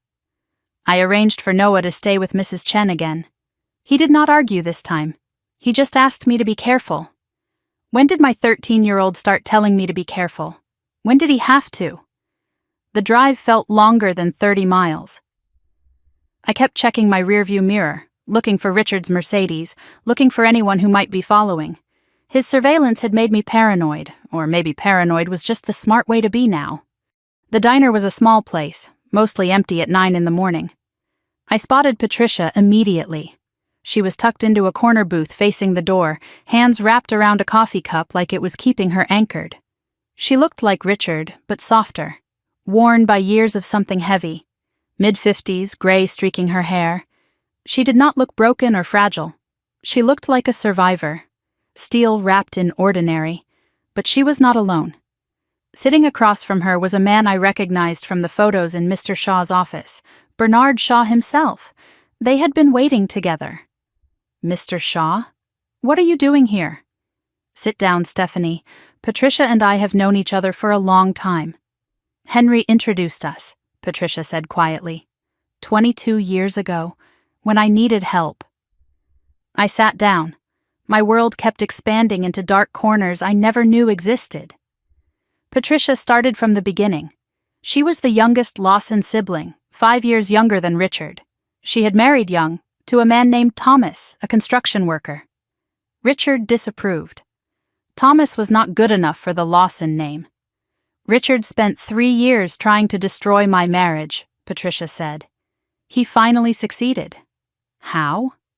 He started with whispers, telling family Thomas was unreliable, lazy, not worthy. Then he moved to finances, convinced our father to cut me out of family business opportunities. When that did not break us, he got creative. Patricia's voice dropped. He hired a private investigator, manufactured evidence that Thomas was having an affair. Was he? No. But by the time we proved the photos were staged, my marriage was already over. Thomas could not handle the suspicion, the shame. He left. I sat there absorbing this. My father had destroyed his own sister's marriage with fabricated evidence, and no one had stopped him. We had a daughter, Patricia continued. Emily. She was 7 when Thomas left. Richard convinced my parents that I was unstable. That Emily would be better off with him and Margaret during my difficult time. It was supposed to be temporary. A few months while I got back on my feet. What happened? It became permanent. They used my depression Richard caused, as evidence I was unfit. By the time I could fight back, Emily did not want to know me anymore. Richard had made sure of that. Shaw reached into his briefcase and pulled out a file. This is why Henry asked me to bring Patricia into this, he said. She is not just a witness to Richard's character. She is evidence of a pattern that is legally relevant. Patricia leaned forward. This is what he does, Stephanie. He finds your weakness and he exploits it. He isolated me. He will try to isolate you. And if he cannot get to you, he will go through Noah. The coffee in my stomach turned to acid. Shaw took over the conversation. Stephanie, there is more to Henry's trust than you know. What do you mean? You showed me the documents. I showed you the primary trust. There is also a secondary provision. He opened the file. Pages and pages of legal language. You know about the $180,000 in the Educational Skills Trust. But Henry also owned property. The Florida cottage I mentioned. That property is now worth approximately $270,000. Combined with the trust, Noah's total inheritance is closer to $450,000. I could not breathe. $450,000. Henry did not want Richard to know the full amount, Shaw explained. He knew Richard would fight harder if he knew what was really at stake. The Florida property is held in a separate LLC. Technically, it is not part of Henry's estate. It is a business asset that transfers directly to the trust upon certain conditions. Conditions like the ones Richard triggered at Christmas.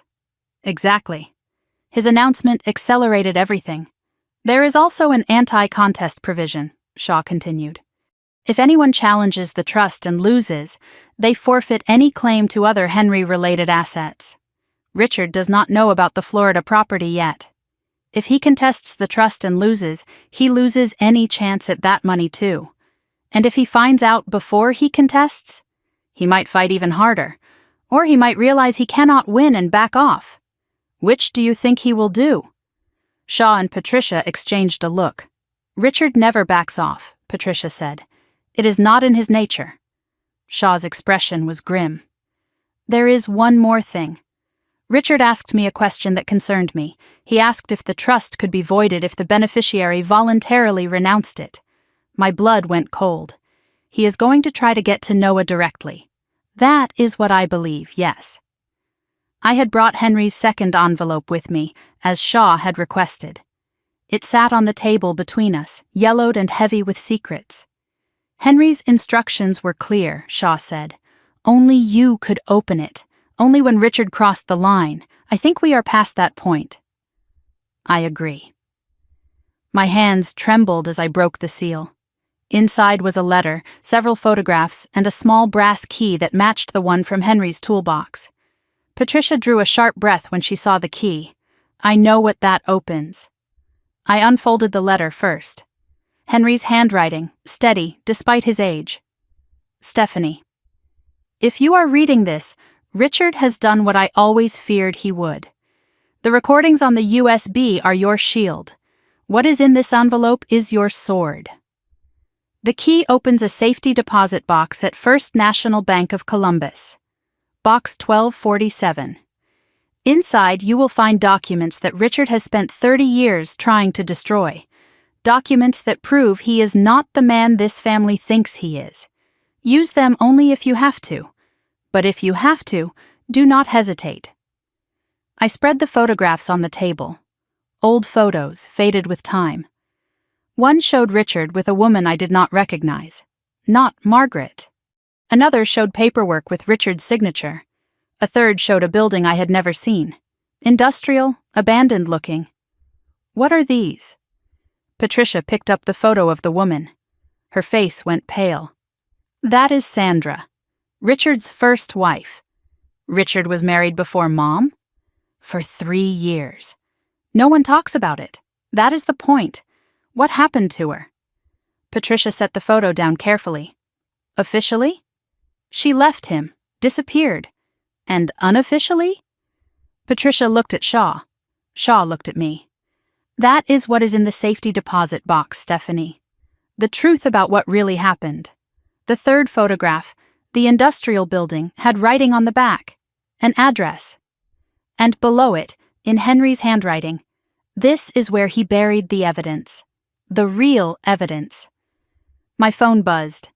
Mrs. Chen. Stephanie, I am sorry to bother you, but there is a woman here. She says she is Noah's grandmother. She wants to take him to lunch. My heart stopped. Do not let her take him anywhere. I am on my way. She is being very insistent. Mrs. Chen, do not let Noah leave with her. I will be there in 30 minutes. I stood up so fast my chair fell over. Margaret is at my neighbor's house. She is trying to take Noah. Patricia grabbed my arm. This is what I warned you about. They will try to get him alone. They will try to convince him to give up the trust. Or worse, convince him you are the problem. Shaw was already packing up. Go, I will call ahead to the bank. Have them ready for you to access the safety deposit box. Take Patricia with you if you need a witness. And Stephanie, whatever is in that box, be prepared. Henry said it would change everything. That is not always a good thing. In the parking lot, Patricia caught up with me. Let me come with you. I know how Margaret operates. You would do that? Richard took my daughter. I will not let him take your son. We got in my car together. 2 women Richard had tried to destroy, racing to protect the next generation. As I pulled onto the highway, Patricia's phone buzzed. She looked at it and went pale. It is Derek. He is texting me. I glanced over. The message read, I know you are talking to Stephanie. Dad knows too. You are making a mistake. How did they know? I broke every speed limit getting home. Mrs. Chen's house was 3 doors down from mine. Margaret's car was still in the driveway. She was still there. I did not knock. Mrs. Chen had given me a key for emergencies. The scene in the living room stopped me cold. Margaret sat across from Noah, holding his hands. Noah's face was stiff, uncomfortable, but he was listening. Mrs. Chen hovered nearby, clearly distressed. And your grandfather just wants what is best for you, Noah, Margaret was saying. We all do. Sometimes families have disagreements, but that does not mean. That is enough, Mom. She turned. Her face flickered with surprise. Then that smooth mask slid back into place. Stephanie, I know exactly what you were doing. Noah stood up immediately and moved to my side. She was telling me I should think about giving up the trust, he said, that it was tearing the family apart. She said Grandpa Henry was confused when he wrote it, that he did not really mean it. His voice was steady, but I could see his hands shaking. She is wrong. Right, Mom? She is wrong, baby. About all of it. Margaret made one last attempt. Stephanie, please, I am not the enemy here. Then stop acting like one. I am trying to save this family. No, Mom. You are trying to save Dad's pride. That is not the same thing. Patricia stepped through the door behind me. Margaret saw her and went white as a sheet. Patricia, what are you? Hello, Margaret. It has been 20 years. We should talk. Margaret backed toward the door, suddenly looking less like a manipulator and more like a trapped animal. You do not know what you are doing, she whispered. You do not know what he will do if you keep pushing. What who will do, Mom? She did not answer. She just ran. We watched her car peel out of the driveway. Mrs. Chen apologized profusely. She seemed so sincere, I thought. It is not your fault. She has had decades of practice. I updated the list of approved contacts again.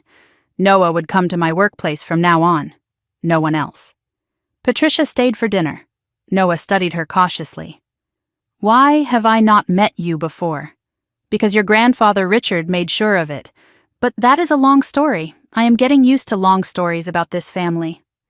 Patricia almost smiled. You are like your mother. That is good. Margaret's words kept echoing in my head. You do not know what he will do. What did that mean? What was Richard capable of? I thought about Sandra, the first wife who disappeared. I thought about the safety deposit box, waiting with its secrets. I thought about the address on the back of that photograph. Later, after Patricia left and it was just the two of us, Noah asked a question. "Mom, what is in the safety deposit box?" "I do not know yet. I am going tomorrow to find out. Is it bad?" I looked at my son, this kid who had been through so much already. I think it might be, but sometimes you need bad to fight worse. That night, around midnight, my phone buzzed. A text from an unknown number. "Mrs. Lawson, my name is Sandra Keeling. I believe you have been looking for information about your father. We should meet. I have answers you need. And warnings you need more." I stared at the screen. Sandra. Richard's first wife, the one who disappeared 20 years ago. She was not dead. She was alive. And she was reaching out. I typed back 2 words. "When? Where?" Her response came quickly. "Tomorrow, 6 a.m. I will send you the address. And Stephanie? Bring everything you have on Richard, because what I am going to tell you, you will need proof that it is not just me being paranoid. What are you going to tell me?" A long pause. Then, what really happened the night I disappeared? I sat in the dark kitchen, phone glowing in my hand, thinking about all the ghosts Richard had created over the years, and wondering how many more were about to come back to haunt him. 2 weeks had passed since Christmas. Sandra and I had exchanged messages but had not met yet. She was cautious, wanted to make sure she was not being tracked. "Richard has eyes everywhere," she had written. "Give me a few more days to be safe." I understood paranoia now. I was living it. We had arranged to meet on Saturday, 3 days away. I had not opened the safety deposit box yet either. Shaw advised waiting until we had Sandra's testimony to corroborate whatever was inside. "Build the full picture before you show your hand," he said.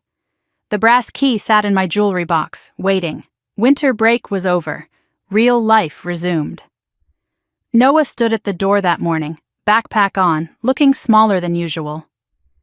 "You okay?" I asked. "Yeah, just wondering what people know." "About Christmas, about everything." I did not have a comforting answer. Word spreads, families talk, kids hear things. That is how it works in communities where everyone knows everyone else's business. I drove him to Jefferson Middle School and watched him walk through the front doors. His shoulders were slightly hunched, bracing for whatever was waiting inside. Something in my chest ached. He had been through enough. He should not have to face this too. But he did, because Richard's cruelty did not stay contained. It rippled outward, touching everything. As Noah disappeared into the building, I noticed a familiar car in the parking lot, Vanessa's white SUV. She was dropping off Ethan at the same time, watching Noah with an expression I could not read from this distance. Calculating, planning. Nothing good ever came from that look. I went to work and tried to focus, checked my phone every hour, waiting for something to go wrong. By lunch, it did. Noah texted, "People are saying stuff. Can we talk after school?" My stomach dropped. I spent the rest of the afternoon watching the clock, counting down the minutes until 3:15. When I picked him up, he got in the car without looking at me. We drove in silence for 2 blocks before he spoke. "Ethan has been telling people things." "What things?" "He is telling everyone that our family is poor, that we had to steal from Grandpa Henry. He said Grandpa Henry was crazy and we manipulated him. He said I am not really a Lawson, that I do not belong." Each sentence hit like a small stone. Enough of them and it becomes a landslide. "Some kids believe him," Noah continued. "They were laughing at lunch. My friend Marcus asked if it was true. I did not know what to say. A girl in my math class said her mom said we destroyed the family. How do they even know about this, Mom?" I knew how. Vanessa, Margaret. The family network spreading poison through every channel they could find. Noah stared out the window. I thought school was the one place this would not follow me. "I am sorry, baby. It is not your fault." He paused. It is theirs. 13 years old and already learning that some people weaponize children to hurt adults. That was a lesson no kid should have to learn. That night, while doing Noah's laundry, I found a crumpled note in his jeans pocket. Block letters written in marker. Your mom is a thief. Your grandpa was crazy. You do not belong here. It was not Ethan's handwriting. I had seen his on birthday cards over the years. Someone else was involved. Someone else was helping Ethan spread this poison. The rumors did not stop. They grew. Noah came home quieter each day. He stopped talking about school entirely. I knew something was building. I just did not know when it would break. It happened on a Thursday, between second and third period. Noah was at his locker when Ethan appeared with 3 friends. I learned this later from Noah and from the security footage. But even without seeing it, I could picture every moment. "Hey, cousin," Ethan's voice dripping with mockery. "Still pretending you are part of this family?" Noah did not respond. Kept getting his books. "My dad says your mom brainwashed great-grandpa Henry. Took advantage of a dying old man. That is not true. Everyone knows it is true. You are just too stupid to see it." Noah stayed quiet. Kept his eyes on his locker. Ethan stepped closer. His friends formed a half-circle, blocking any escape. "You are a failure, Noah. Everyone knows it, even your own grandparents. Grandpa Richard is not he is the only grandpa that matters, and he thinks you are worthless. At least I know I am not worthless." The words came out quiet but clear. Noah surprised himself, I think. But he said it. Something flickered across Ethan's face. Not anger. Something else. For a split second, he looked uncertain. Tired. Like someone carrying a weight he did not want to carry. Then the mask slammed back down. "You are pathetic. Just like your mom. Just like your deadbeat dad who left." Noah flinched. That one landed. But he did not swing. He closed his locker, turned, and walked away. Someone was filming. There is always someone filming these days. The video showed Noah walking away while Ethan kept shouting. It showed Ethan's friends laughing, pushing Noah from behind. It showed Noah stumbling, catching himself, and still not fighting back. By that afternoon, the video was on 3 different social media accounts. In the video, right before Noah walked away, you could see Ethan's expression clearly. He did not look triumphant. He looked sick, like someone who knew they were doing something wrong but could not stop. I had seen that expression before, on Margaret's face. The phone call came at 2:45. Jefferson Middle School, principal's office. "Mrs. Lawson? This is Principal Henderson. We need you to come in. What happened? Is Noah okay?" "He is fine." "But there has been an incident. A family conflict affecting the school environment. Family conflict." Such a clean phrase for what was happening. I told my boss I had an emergency and drove to Jefferson in 12 minutes. Probably ran 2 red lights. I parked next to Vanessa's white SUV. Of course she was already there. Of course she had gotten there first. Principal Henderson was a tired-looking woman in her 50s with reading glasses and a no-nonsense expression. Vanessa sat in one chair, perfect posture, concerned parent face firmly in place. Noah sat in another, staring at his hands. Ethan was not there. Interesting. "Mrs. Lawson, please sit down." Vanessa spoke before the principal could continue. "I am so glad you are here, Stephanie. We need to address this." Her voice was honey and venom mixed together. "My son came home in tears. He said Noah threatened him." Noah's head snapped up. "I did not. Ethan is devastated by what is happening in our family. And now he is being targeted at school." The lies came out smooth as silk. She had rehearsed this. Principal Henderson looked uncomfortable. "We have received complaints from both families. Several parents have called about the situation affecting their children. I have a responsibility to maintain a safe learning environment. Mrs. Lawson, I have to ask, is there anything you can tell me about what is happening at home?" Vanessa smiled. A tiny, triumphant smile. She thought she was winning. Before I could respond, the principal's phone buzzed. She glanced at it and frowned. "Excuse me, I need to check something." She left the room. Vanessa and I sat in silence, Noah between us like territory being fought over. "I know what you are doing," I said quietly. "I am protecting my son. Something you should understand. You are using your son. There is a difference." Her smile did not waver. "I do not know what you mean." Principal Henderson returned, looking troubled. "I have just been informed that there is video footage of the incident. Several students posted it online. Our IT department has pulled copies." Vanessa's smile flickered. "Just slightly." "May I see it?" I asked. "I think that would be appropriate for all parties." Henderson turned her monitor so we could all see. The hallway. Noah at his locker. Ethan approaching with friends. The audio was muffled but audible. We heard every insult Ethan threw, every word about being a failure, worthless, not belonging. We heard the comment about Noah's father. We saw Noah walk away without retaliating. We saw Ethan's friends push him. "That is taken out of context," Vanessa said quickly. "Ethan was provoked earlier." "Mrs. Lawson," Henderson interrupted, "the video clearly shows Ethan initiating the confrontation. It shows your son making targeted personal attacks against his cousin. Noah did not threaten anyone. He walked away." Vanessa's face was rigid. The mask was cracking. "Furthermore," Henderson continued, "I have spoken with Noah's teachers. They report that Noah has been withdrawn and anxious all week. Several have noted him being excluded from group activities. This appears to be a pattern of harassment, not a mutual conflict." I reached over and took Noah's hand. He squeezed back hard. A knock at the door interrupted us. A man entered, maybe 40 years old, hands calloused, practical demeanor. "Mr. Rodriguez, Noah's shop class teacher." "Excuse me, Principal Henderson. I wanted to speak before any decisions are made." He looked at me with kind eyes. "About Noah.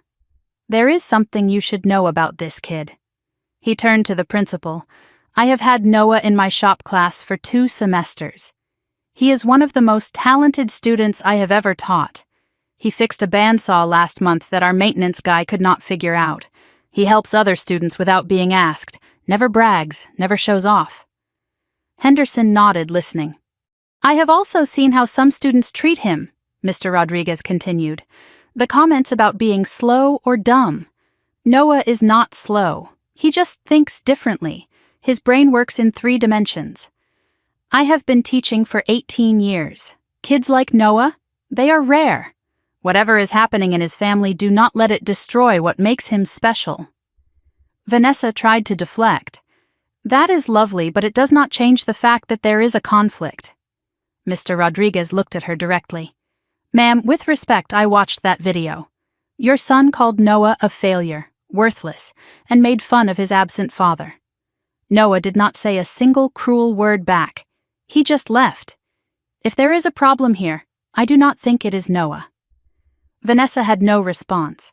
For once. Henderson made her decision. "Thank you, Mr. Rodriguez. I appreciate your input.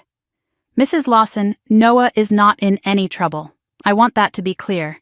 We will be speaking with Ethan and his parents about appropriate conduct. If harassment continues, there will be formal consequences." Vanessa stood up abruptly. "This is not over." She walked out without another word. I turned to Noah.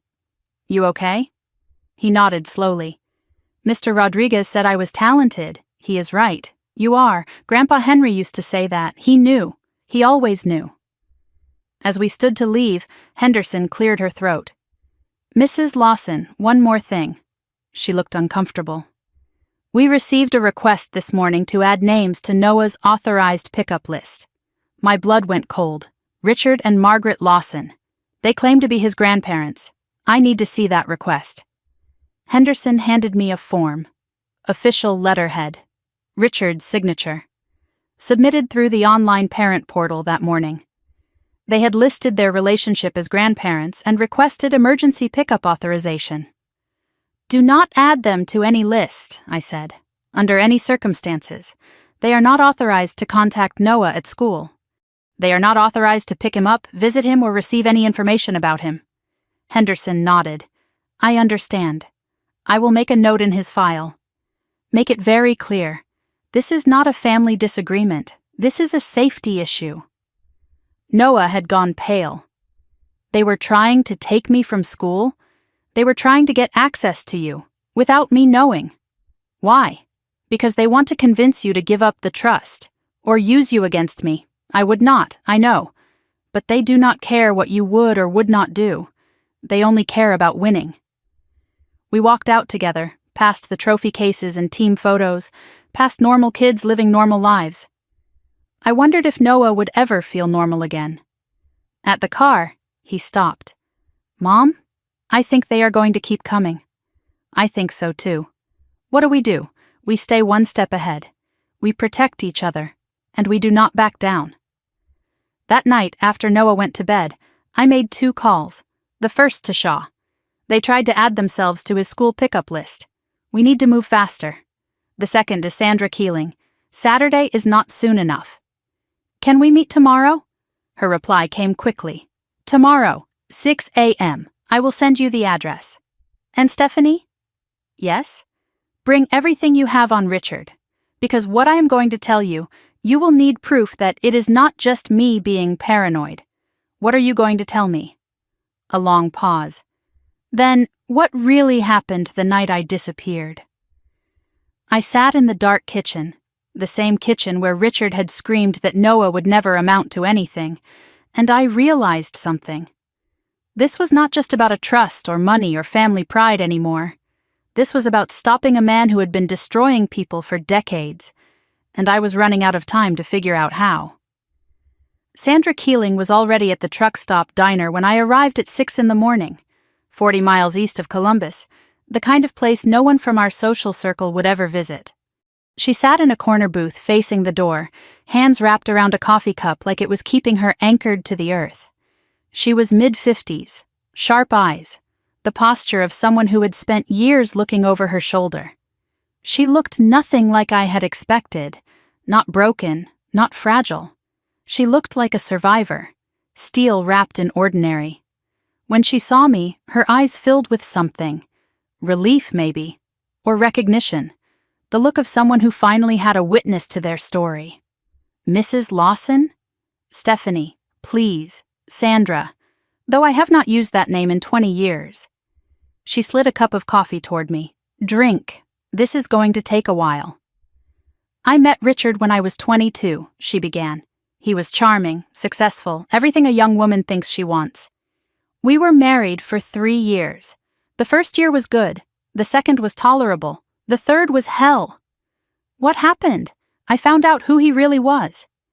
Sandra's hands tightened around her cup. Richard was embezzling from his father's business. Small amounts at first, then larger.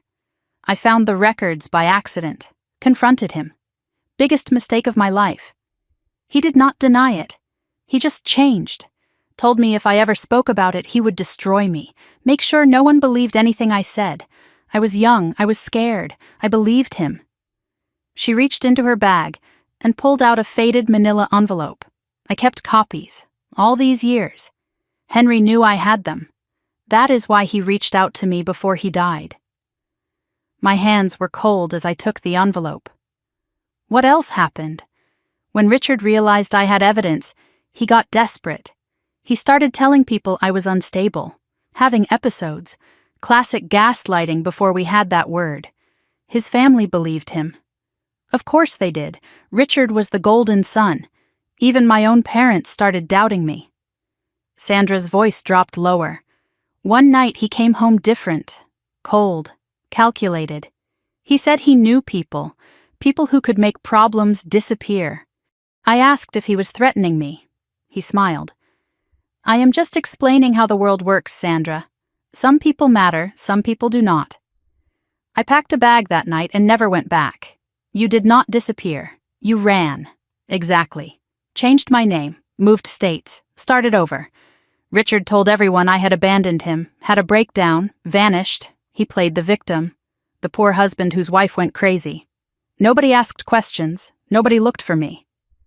20 years of hiding, I said quietly. I have been Sandra Keeling for 2 decades. New identity, new life. Married again, divorced again. Kept my head down. But I never threw away those documents. I knew someday someone would need them.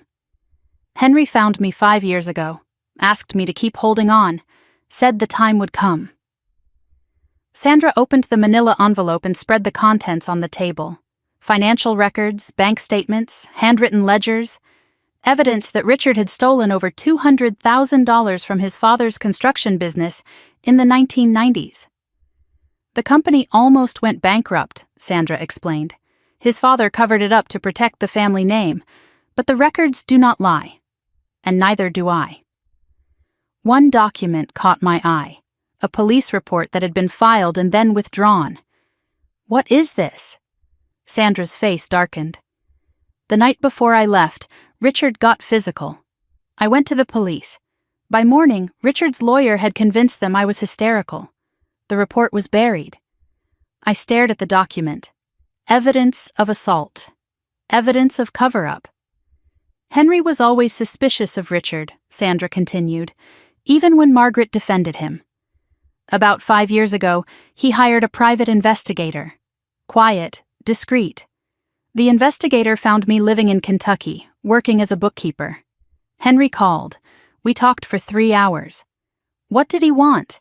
He was not looking to expose Richard. Not then. He wanted insurance, backup, something to protect the people Richard would eventually target.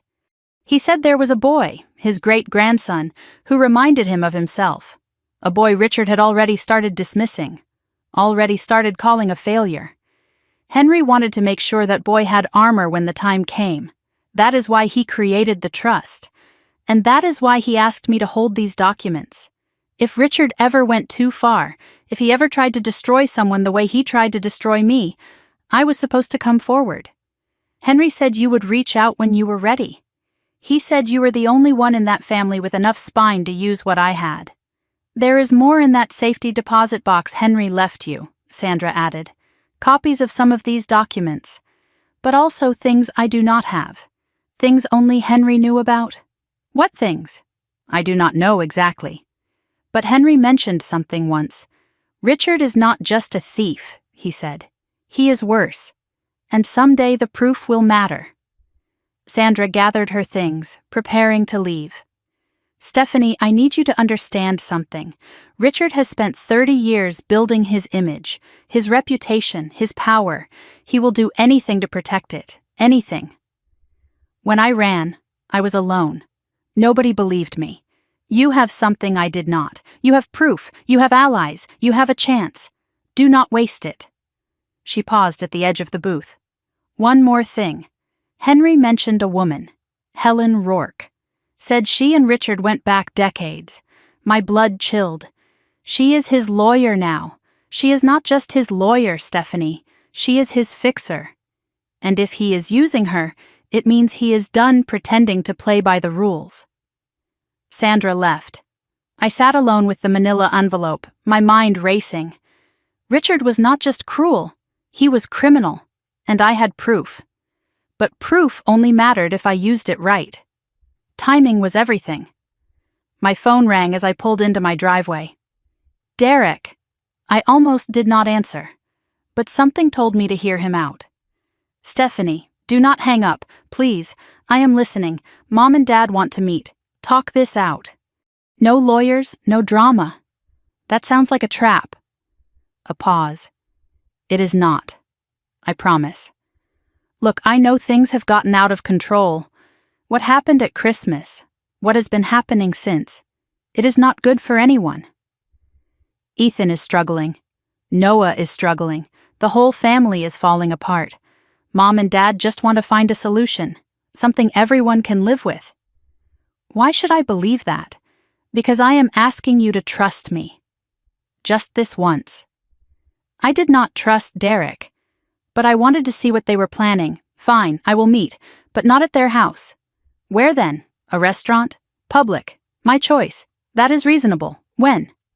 Tomorrow night, 7 o'clock. I will text you the address. Okay, thank you, Stephanie, really. I hung up and immediately called Patricia. They want to meet. Derek is playing mediator. It is a trap, she said flatly. I know, but I want to see what kind. You are going? With my recorder on and my eyes open, I need to know what they are planning. Patricia sighed. Just be careful. Richard is most dangerous when he thinks he is winning. Noah overheard part of my conversation. That night he came to my room. Mom? If you are walking into a trap tomorrow, can you at least teach me what to do if something goes wrong? I stared at my 13-year-old son. When did he become the one worrying about protecting me? I picked Caruso's for the meeting. Mid-range Italian, always busy, good lighting. Most importantly, security cameras covering every table. I arrived 30 minutes early and requested a specific booth, making sure the manager knew I might need a witness later. Richard and Margaret walked in at exactly 7. But they were not alone. A woman followed them, late 40s, severe suit, sharper eyes. Helen Rourke, the fixer. So much for no lawyers. They slid into the booth across from me. Richard smiled the smile of a man who thought he had already won. Stephanie. Thank you for coming. You brought a lawyer. Derek said no lawyers. Helen is just here as a friend, to help facilitate. Helen Rourke extended her hand. I did not take it. Let us skip the pretense. What do you want? Helen pulled a document from her briefcase. A simple family agreement. Nothing adversarial. We all want what is best for the children. This ensures everyone benefits. I took the document. Started reading. This gives Richard 70% control of Noah's trust. It is a shared arrangement. It is theft dressed up in legal language. Richard leaned forward. Stephanie, be reasonable. Noah does not need all that money. He is a child. He will not know what to do with it. We are just trying to ensure it is managed properly. Managed by you. For your benefit. For the family's benefit. Noah is my family. You made it very clear he is not yours. Margaret had been silent the whole time, staring at the table. But when I mentioned Noah, she flinched. Her hand twitched toward me, then stopped. She wanted to say something. Richard's hand landed on her arm, a warning grip. She went still. I slid the document back across the table. I am not signing this. You are making a mistake, Helen said smoothly.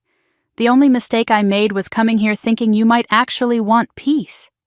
Richard's jaw tightened. You are being emotional. No, Dad. I am being clear. Noah's trust stays with Noah. End of discussion.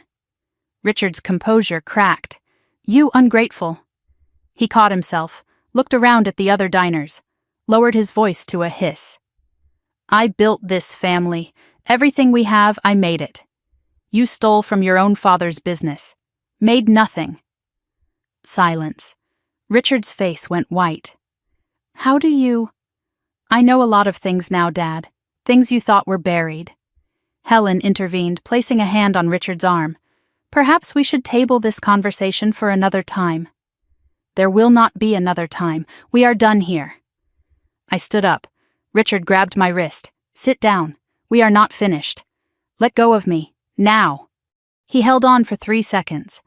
Long enough for everyone nearby to see. Then he released me like my skin was burning him. I walked out without looking back. I could feel their eyes on me the whole way to the door. Outside, I took 3 deep breaths of cold air. My wrist was still warm where he had grabbed me. I photographed the red mark with my phone, timestamp, evidence. In my car, I sat in the parking lot with my hands shaking. Not from fear, from anger, from the effort of not screaming. My phone buzzed. Unknown number. A text. They are planning something worse. The restaurant was just the opening move. Be ready for what comes next. A friend. Who was warning me? Derek? Margaret? Someone else inside their circle? I did not know, but I was listening. As I drove away, I glanced in my rearview mirror. Margaret had followed me outside. She stood alone on the sidewalk, watching my car leave. Her hand was raised, not waving, reaching, like she wanted to follow but could not. I got home to find Noah waiting up. How did it go? About how I expected. They wanted me to sign away your trust. You did not, right? Never. He exhaled. Good. Because I have been thinking. About what? About how Grandpa Henry must have known this would happen. All of it. He did not just leave me money, Mom. He left us a playbook, the recordings, the documents, Sandra, Patricia, the safety deposit box.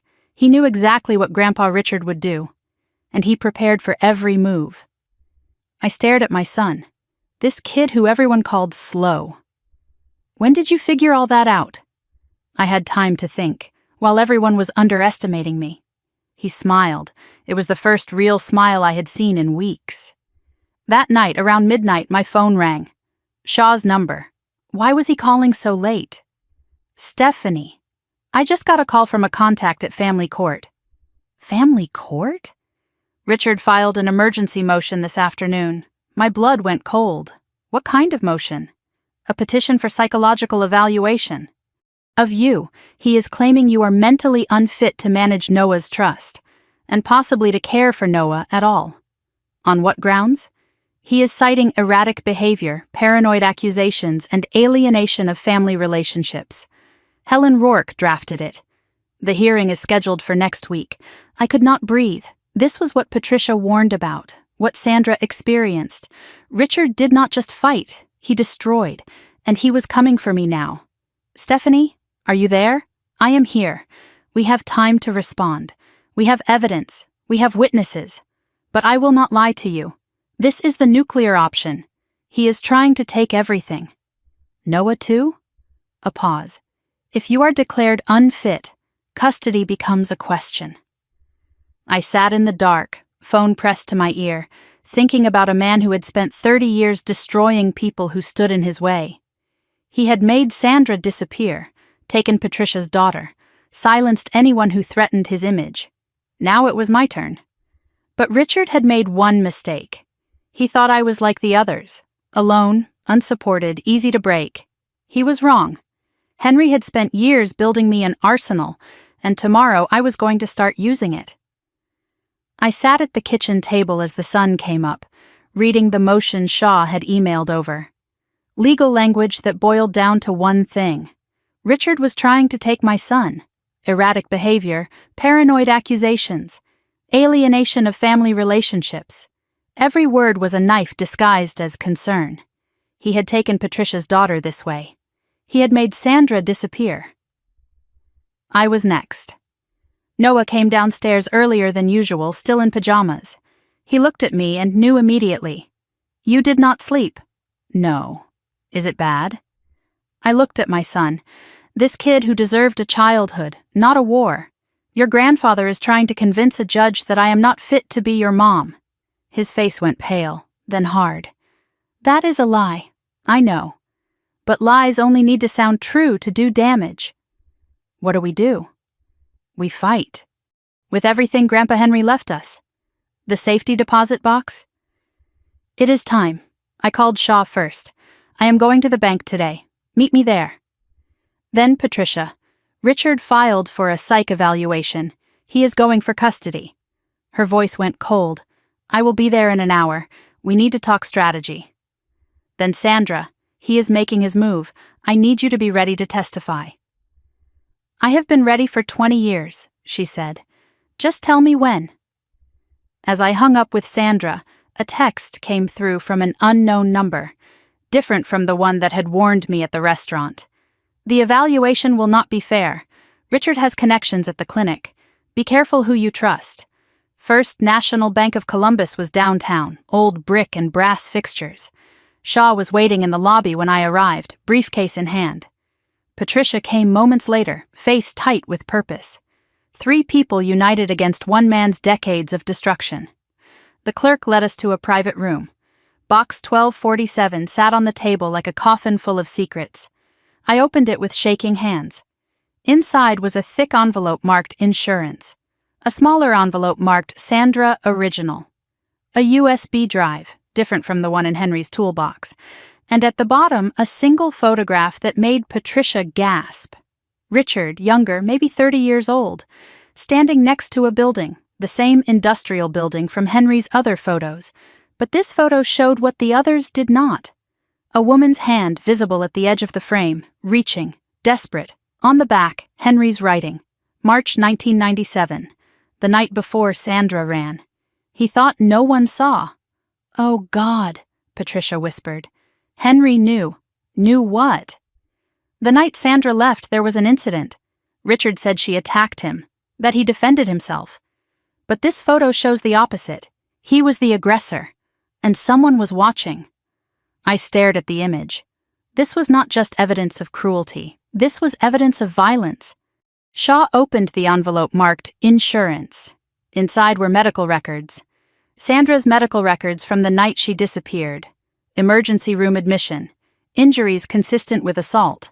And the admitting doctor's name, circled in red. Dr. Helen Rourke, M.D.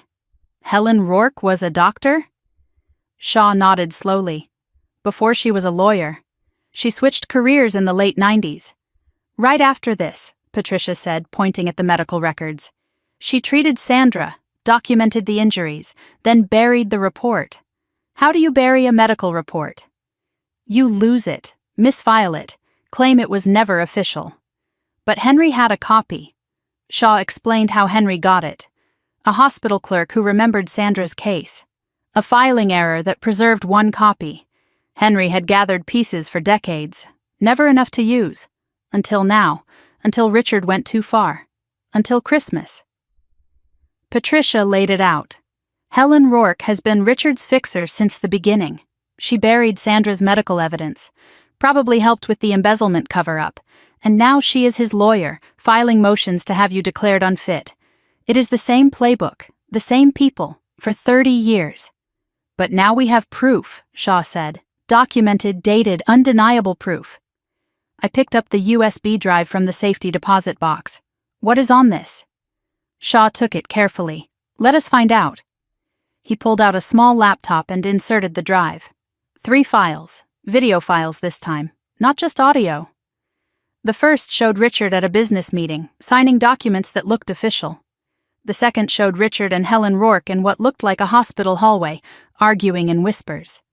The third made us all go silent. Richard and his father screaming at each other in an office. "You stole from your own family," Richard's father shouted. "Your own blood. I did what I had to do. You were too weak to build anything real. Get out and never come back. You will regret this. I will make sure everyone regrets crossing me." Just before the video ended, Richard's father said something that made my blood freeze. "What you did to that girl, Sandra, that is not business. That is something else. Something broken in you." Richard's response came cold and clear. "Sandra got what she deserved. Anyone who threatens me gets what they deserve." The video ended. The room was silent. Patricia had tears running down her face. He said it. He actually said it. Sandra's voice would have been thick if she had been there. That is what he told me the night I left.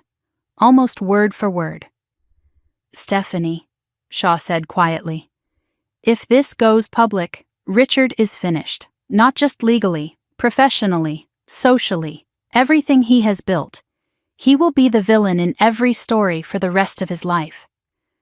I thought about my father, the man who had called my son worthless, the man who had threatened Henry, assaulted Sandra, destroyed Patricia's family, the man who was now trying to take Noah from me. "Included in the letter," I said, "let him know we have it, but do not release it yet. Give him a chance to back down. And if he does not, then we burn his empire to the ground." Shaw asked a question. Who recorded the third video?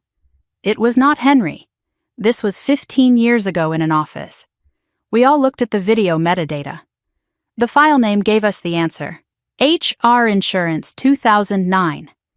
Helen Rourke had recorded it herself. She had been keeping her own insurance against Richard, and somehow Henry had gotten a copy. Shaw spread everything on the conference table. "Let us review what we have. Sandra's documents, embezzlement records, financial fraud, medical records, evidence of assault, Helen Rourke's involvement in cover-up, videos, Richard's confession of theft, his father's condemnation, Richard's threat, audio recordings, Richard threatening Henry, calling Noah worthless, Christmas video, public humiliation of a child." We cannot just dump all this at once, Shaw explained. We need to be strategic. Use each piece at the right moment. First priority, defeat the psychological evaluation motion.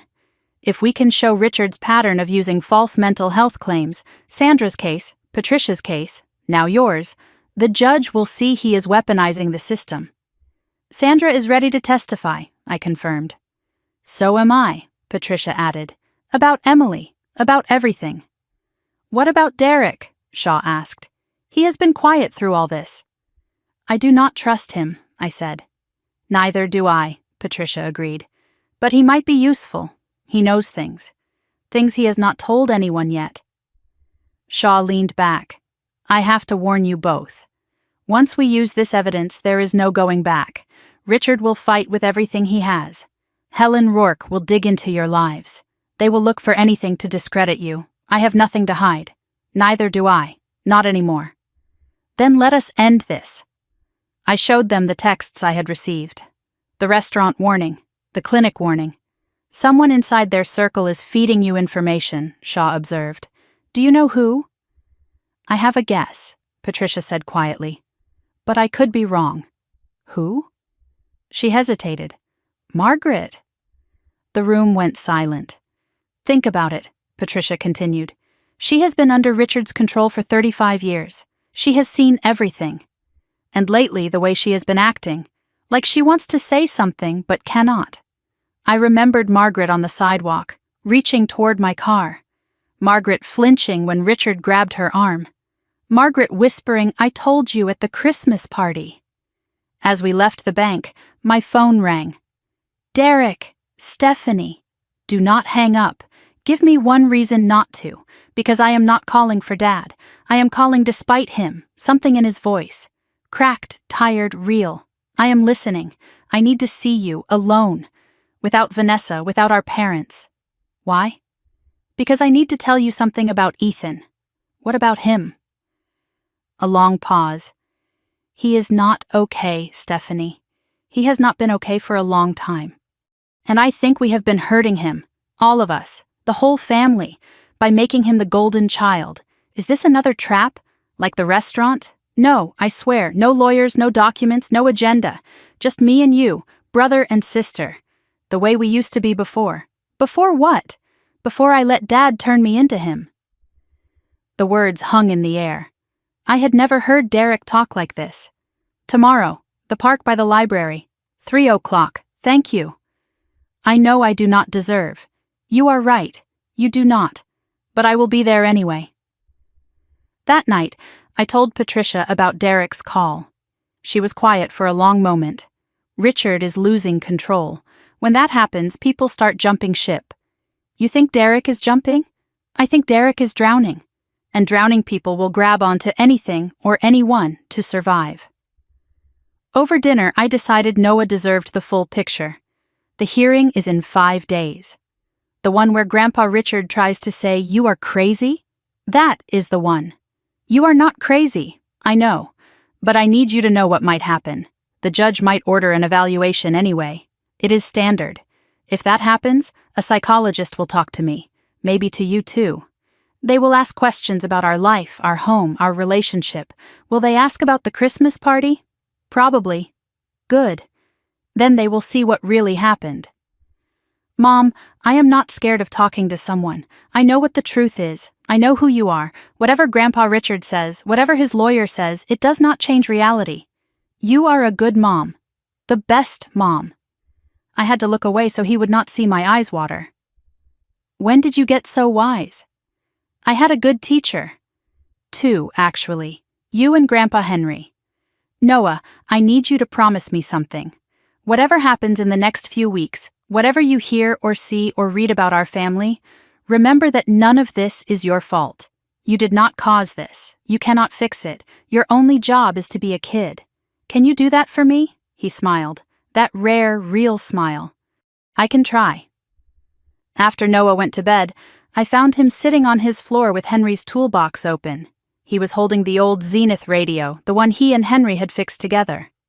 Mom, I think I am going to fix this again. For the hearing. So Grandpa Henry can be there too. My heart cracked in the best way. I was almost asleep when my phone buzzed. Another text from that unknown number. The clinic warning person. The hearing will be moved up. Richard is pushing for day after tomorrow. How do you know this? A long pause. Then, because I am the one who types his correspondence. Who are you? Another pause. Then a photo came through. A woman's hand on a desk. A distinctive ring. Sapphire, antique. I knew that ring. I had seen it at the Christmas party. On Margaret's finger. My mother was the one warning me. My mother who had stood silent while Richard humiliated her grandson. My mother who had flinched every time Richard touched her. My mother who had reached toward my car as I drove away. She was trapped, and she was trying to help me fight him anyway. The next message came. I cannot leave him. Not yet. He would destroy me. But I can give you what you need. The evaluation doctor is Dr. Martin Wells. Richard plays golf with him. Request a different evaluator. Insist on it. And Stephanie, I am sorry. For everything. For not being stronger. The messages stopped. I called Shaw immediately. If the evaluator is compromised, we need to file a motion for recusal. I will draft it tonight. We will submit first thing in the morning. And Shaw? My mother is the source. She has been warning me all along. A long silence. That changes things. How? It means Richard does not have complete control anymore. His own wife is working against him. The walls are closing in. I lay awake, staring at the ceiling. My mother. After all these years of silence, all the times she had looked away, she was fighting back, in the only way she could. Maybe Patricia was right. Maybe people were jumping ship. Richard had spent decades building his empire on fear and control, but empires built on fear always crumble when the fear runs out. And Margaret was not afraid anymore. She was just waiting for the right moment. Maybe we all were. The park by the Columbus Public Library was quiet for a January afternoon. Cold weather kept most people home. I parked where I could see the whole area, scanning for Richard's Mercedes, Vanessa's SUV, anyone who looked like a lawyer. Nothing. Just joggers, dog walkers, a few parents with strollers. Derek sat alone on a bench near the fountain, hunched against the cold. He looked smaller than I remembered. Older. Like someone carrying a weight he could no longer hide. I walked over slowly and sat on the opposite end of the bench. We did not look at each other at first, just stared at the frozen fountain. Thanks for coming, he said. You said it was important. It is. But I do not know where to start. Start with why you are here instead of standing with Dad. He was quiet for a long moment. The wind picked up, scattering dead leaves across the path. I have spent my whole life trying to be what he wanted, Derek said. The perfect son, the perfect businessman, the perfect father. I thought if I did everything right, he would finally be satisfied. Was he? A bitter laugh. Richard Lawson is never satisfied. There is always another test, another way to prove you are worthy. I know that feeling. No, Stephanie, you escaped. I leaned into it. What changed? Christmas. Watching Dad call Noah a failure in front of everyone. Watching Ethan's face while it happened. Ethan was smiling. He was supposed to be winning. But he was not. He looked sick, like he knew it was wrong but could not stop being part of it. That is when I realized what we have done to him. Derek pulled something from his pocket. A folded piece of paper worn from being handled. Ethan wrote this. I found it in his room last week. It is not a suicide note, thank God. But it is close enough to terrify me. He handed me the paper. His hand was shaking. I unfolded it carefully. Ethan's handwriting, messy and rushed. I am tired of pretending. I am tired of being perfect. I am tired of everyone expecting me to be something I am not. Sometimes I think Noah is the lucky one. At least people leave him alone. At least he gets to be himself. I do not even know who I am anymore. Derek's voice cracked. He wrote this the night before he confronted Noah at school. The things he said to Noah, those were not his words. They were Dad's words, Vanessa's words. We put them in his mouth and made him perform, just like Dad did to me, just like Dad does to everyone. My son is breaking, Stephanie, and I helped break him. He explained the system Ethan lived under, every grade monitored, every activity scrutinized, every friendship evaluated for appropriateness. Ethan was not allowed to fail, was not allowed to struggle, was not allowed to be a normal kid. Vanessa and I thought we were giving him advantages, structure, high expectations. But we were just building a smaller version of the cage Dad built for me. And Ethan is starting to suffocate. After Christmas, after everything went public, Ethan asked me something. He asked why we hate Noah so much. I did not have an answer. Because we do not hate Noah, we barely know him. We just needed someone to be less than, so Ethan could be more. That is sick. I know that now. What do you want me to do with this, Derek? I do not know. I just needed someone to know. I read Ethan's letter again. This was not the enemy. This was a child. Another child Richard was destroying, just differently. Noah and Ethan should talk, I said finally. Without us, without the family. Just two kids who have been used as weapons against each other. Derek looked at me with something like hope. You would allow that? They are cousins. They should have been friends all along. As I handed the letter back, Derek said quietly, There is more. About Dad. Things I have seen. Things I have ignored.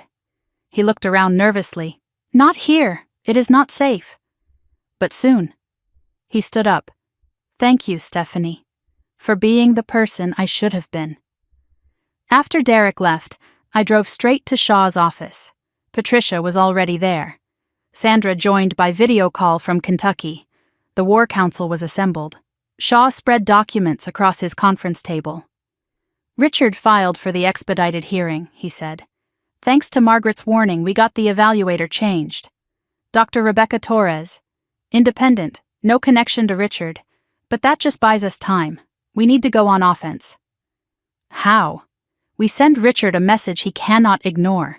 Shaw had drafted a cease and desist letter. But this was not ordinary legal correspondence. It listed in clinical detail every piece of evidence we had. The Christmas video, public humiliation of a minor, the audio recordings, Richard calling Noah worthless, threatening Henry, the financial documents, embezzlement from his father's company, the medical records, Helen Rourke's cover-up of Sandra's assault, the videos, Richard's confession, his father's condemnation. The demand was clear: immediate withdrawal of the psychological evaluation motion. No further attempts to contact Noah directly or through intermediaries. Acknowledgement that the Educational Skills Trust is valid and incontestable. Failure to comply within 72 hours will result in full public disclosure of all evidence, including submission to relevant licensing boards regarding Helen Rourke's conduct. Sandra's voice came through the video call. Will this work? Shaw considered. Richard is a narcissist. He will fight until fighting costs more than surrendering. This letter shows him the cost. Either he backs down, or we release everything and let the court of public opinion destroy him. He has spent 30 years building his reputation. This threatens all of it. I looked at the letter. Send it. As Shaw prepared to send the letter, Patricia noticed something on the document list. Wait. You included the fourth video, the password-protected one. Shaw nodded. We cracked it this morning. Henry used Noah's birthday. What is on it? Shaw's face was grim.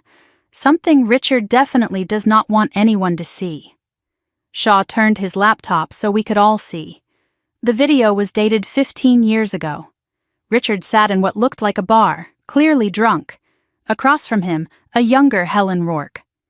Richard's voice was slurred but clear. You know what my father never understood? Power is not given. It is taken. I took everything I have. The business, the money, the respect. Anyone who stood in my way?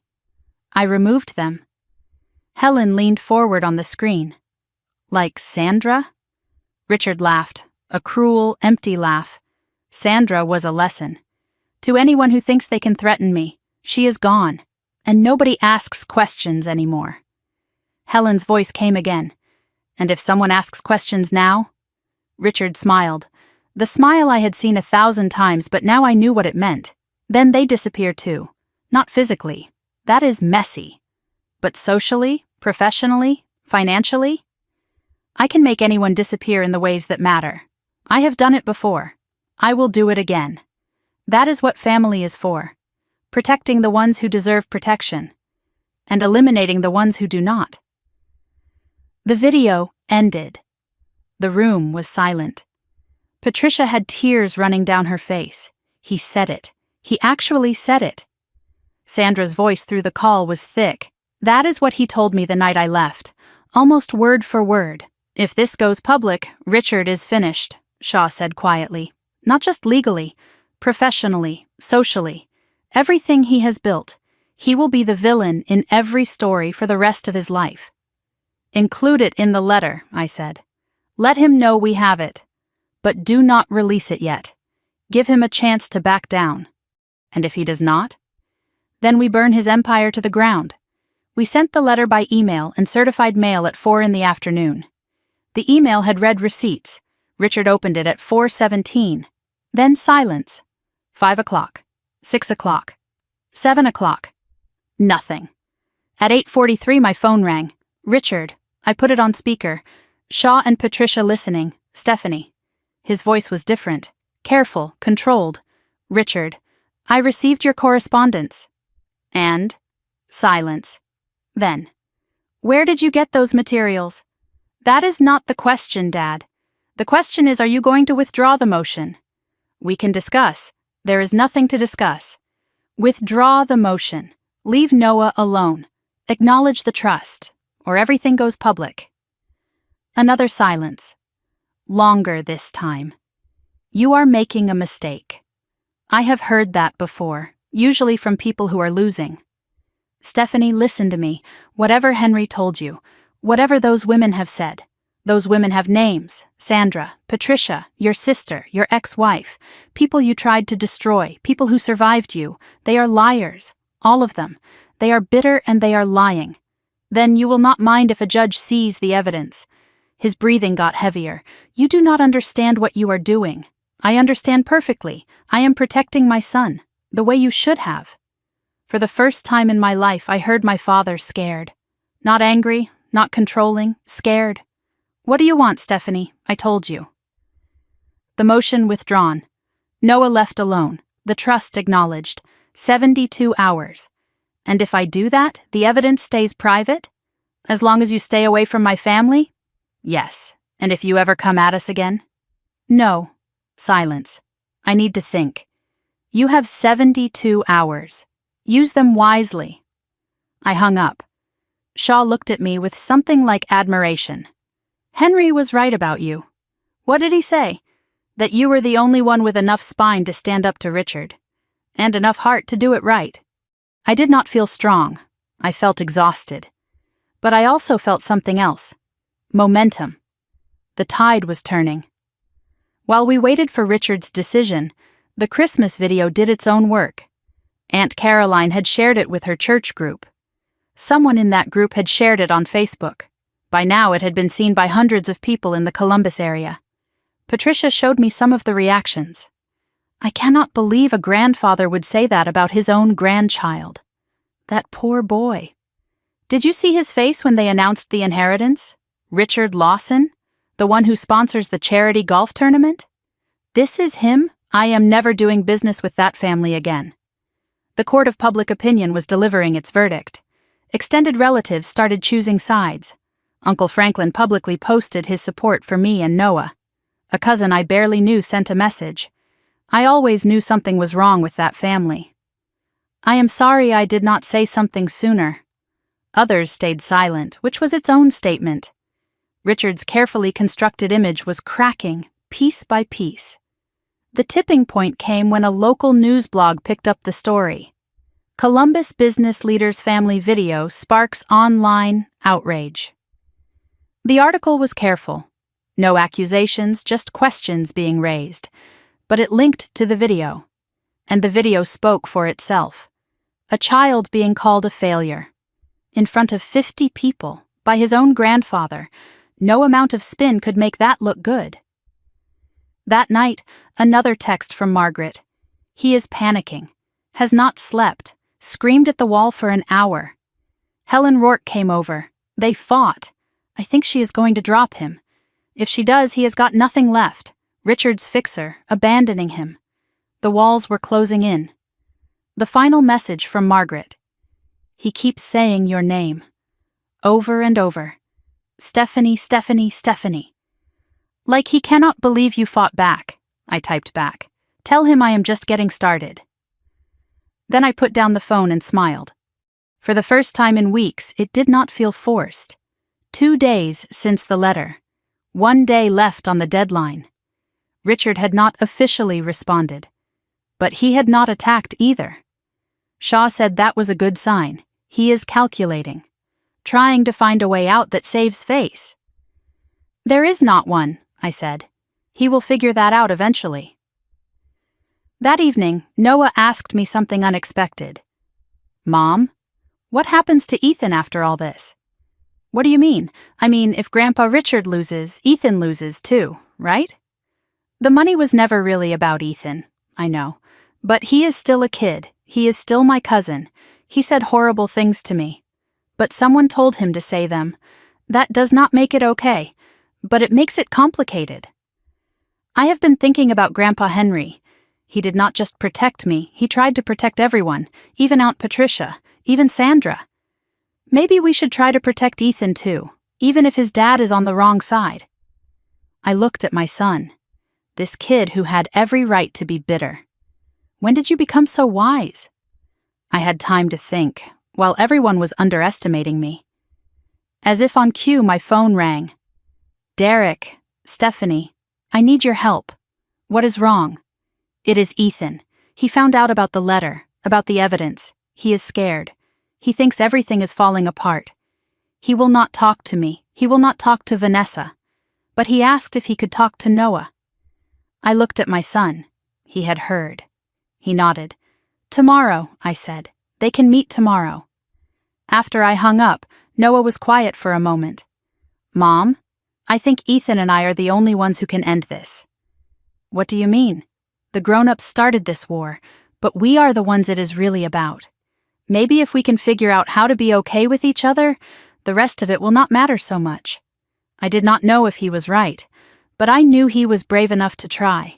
Tomorrow my deadline for Richard would expire. Tomorrow my son would face the cousin who had been weaponized against him. And tomorrow, one way or another, the war Henry had prepared me to fight would enter its final phase. I just hoped we were ready for whatever came next. The morning of the deadline felt heavy. 72 hours had passed at midnight. No response from Richard, no withdrawal of the motion, no acknowledgement of the trust. Shaw's instructions were clear. If he does not respond by noon, we release everything. The evidence was loaded, ready to fire. But something told me today would bring more than just legal warfare. Noah was already up when I came downstairs, dressed in clean clothes, hair combed, unusual effort for a Saturday. The Zenith radio sat on the table, fully repaired. Grandpa Henry is coming with us today, he said. I did not argue, whatever gave him strength. Derek had texted the details for the meeting. Noon at Miller Park, the gazebo by the lake, neutral territory, public space, no parents, just the two boys. I would be nearby, Derek would be nearby, but invisible. This is their conversation, Derek had said. We already made enough mess. For once, I agreed with my brother. As we prepared to leave, my phone buzzed. Shaw, Richard's lawyer, just called. He wants to meet before the deadline, noon, same time as the kids. I stared at the message. It was not a coincidence. Richard was making his final play. Miller Park was quiet for a Saturday, cold weather keeping most people home. The gazebo sat by the frozen lake, picturesque and isolated. I spotted Derek's car on the far side of the parking lot. He gave a small nod. The truce was holding. We walked together in silence, Noah and I. The gravel path crunched under our feet. I could see a figure already at the gazebo. Ethan, alone, sitting on a bench. He looked smaller than I remembered. Younger. Scared. I stopped Noah at the edge of the gazebo area. I will be at the parking lot. 10 minutes away if you need me, I know.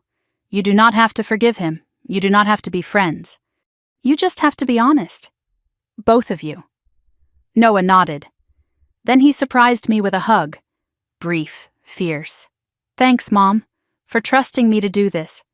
I trust you with everything, baby. I stayed where I was as Noah approached the gazebo. Ethan stood up. They faced each other. 2 boys, 14 and 13, carrying the weight of a family's war. They were too far away for me to hear, but I saw them sit down, together, on the same bench. My phone buzzed again. Shaw. Helen Rourke is here. She wants to talk before the deadline, coffee shop across from the park. I looked back at the gazebo. The boys were talking. I looked at my phone. The deadline was approaching. I am coming, I typed back. Time to fight on 2 fronts. As I walked toward the parking lot, I passed Derek's car. He was watching the gazebo through binoculars, his expression unreadable. But his hands were shaking. Whatever happened in that gazebo would not just affect the boys. It might determine whether Derek stayed with Richard or finally broke free. The coffee shop was small, mostly empty. Shaw sat at a corner booth, briefcase ready. Helen Rourke arrived at exactly noon. The deadline moment. She looked different than before, tired, the sharp edges worn down. She sat down without pleasantries. Mrs. Lawson, Mr. Shaw, let us not waste time. Richard wants to negotiate. The deadline was noon, Shaw said. We have not received formal withdrawal. That is why I am here, to deliver it, conditionally. Helen slid a document across the table. A simple family agreement. Richard will withdraw the psychological evaluation motion. He will acknowledge the Educational Skills Trust is valid. He will agree to no direct or indirect contact with Noah without Stephanie's express permission. In exchange. She paused. In exchange for what? The evidence stays private, forever. I read the document slowly. Shaw read over my shoulder. This is everything we asked for, I said. Yes. Why? Helen Rourke looked at me for a long moment. Because I am done. I have been cleaning up Richard Lawson's messes for 30 years. I have buried reports, lost files, intimidated witnesses. I told myself it was business, professional obligation. But that video you found, the one from the bar, seeing it again, hearing him say those things out loud, I realized I had been helping a monster. This is me getting out. Finally. She stood up. Sign the document. Take the deal. And for what it is worth, I am sorry. For all of it. As Helen walked away, Shaw noticed something I had missed. A second page stapled to the agreement. A handwritten note. There are more recordings. Ones he does not know I have. If he ever breaks this agreement, call me. I will finish what I started. No signature. Just initials. HR. I left the coffee shop with the signed agreement in my hand. Victory, but it felt hollow somehow. I walked back toward the gazebo, wanting to check on Noah. That is when I saw the white SUV tearing into the parking lot. Vanessa jumped out before the car fully stopped, face twisted with rage, phone in hand. Derek! I know you are here. I tracked your phone. She spotted Derek's car, then spotted him standing near the gazebo path. Then she saw the gazebo, and the 2 boys sitting together. What is this? What are you doing? She ran toward the gazebo. Derek intercepted her. Vanessa, stop. Let them talk. Talk? To her son? After everything? Ethan needs this. We need this. We need to win. That is what we need. No, that is what Dad needs. We need our family back. At the gazebo, Noah and Ethan had heard the commotion. They stood up, watching their parents. I reached the scene just as Vanessa broke free from Derek. Ethan, get in the car, now.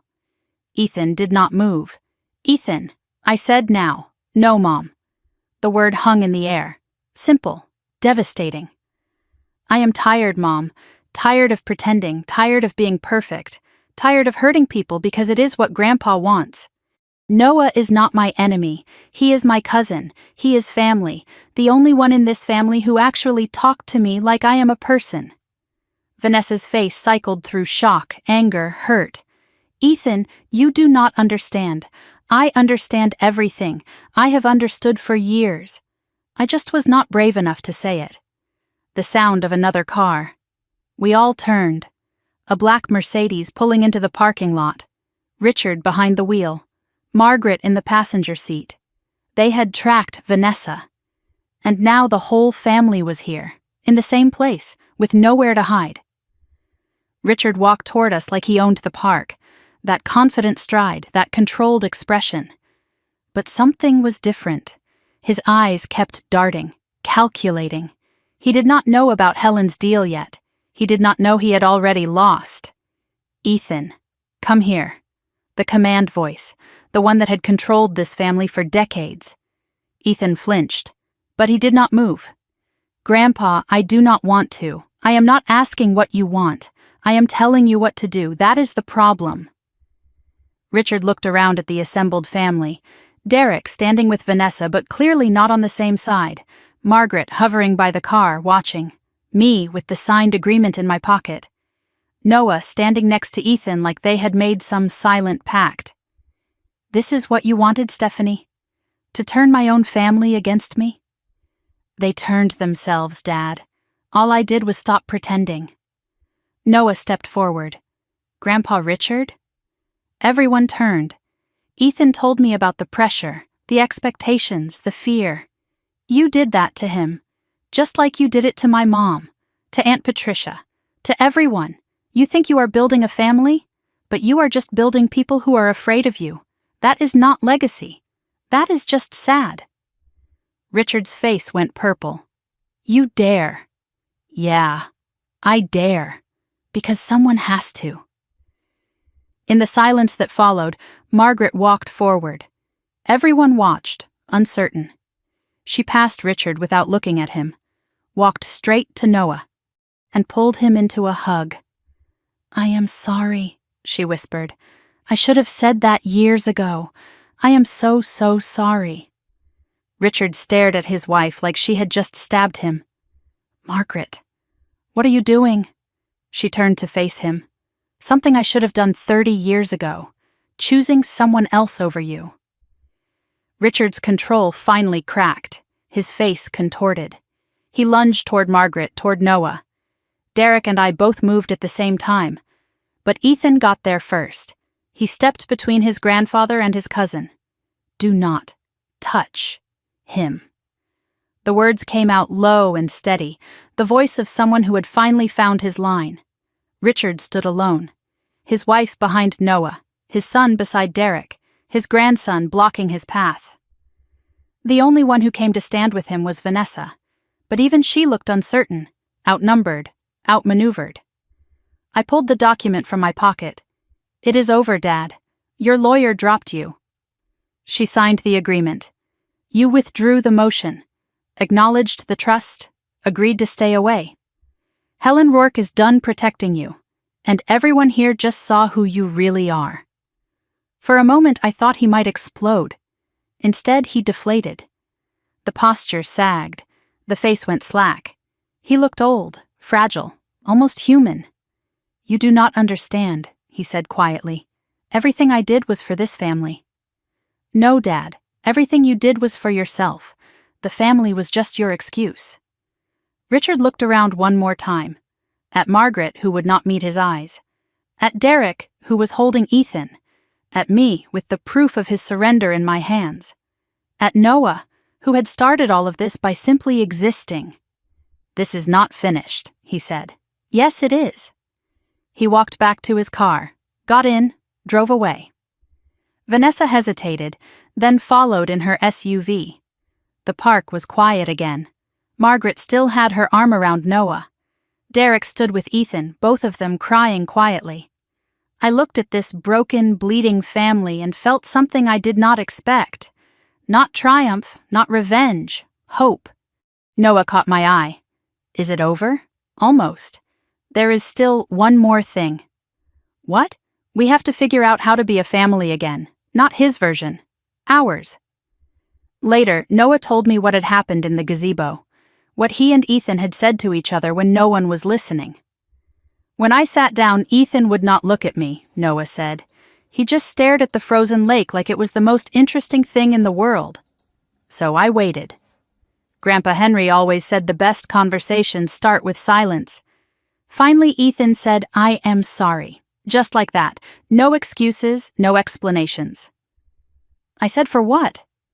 He looked at me like I was crazy. For everything. For what I said at school.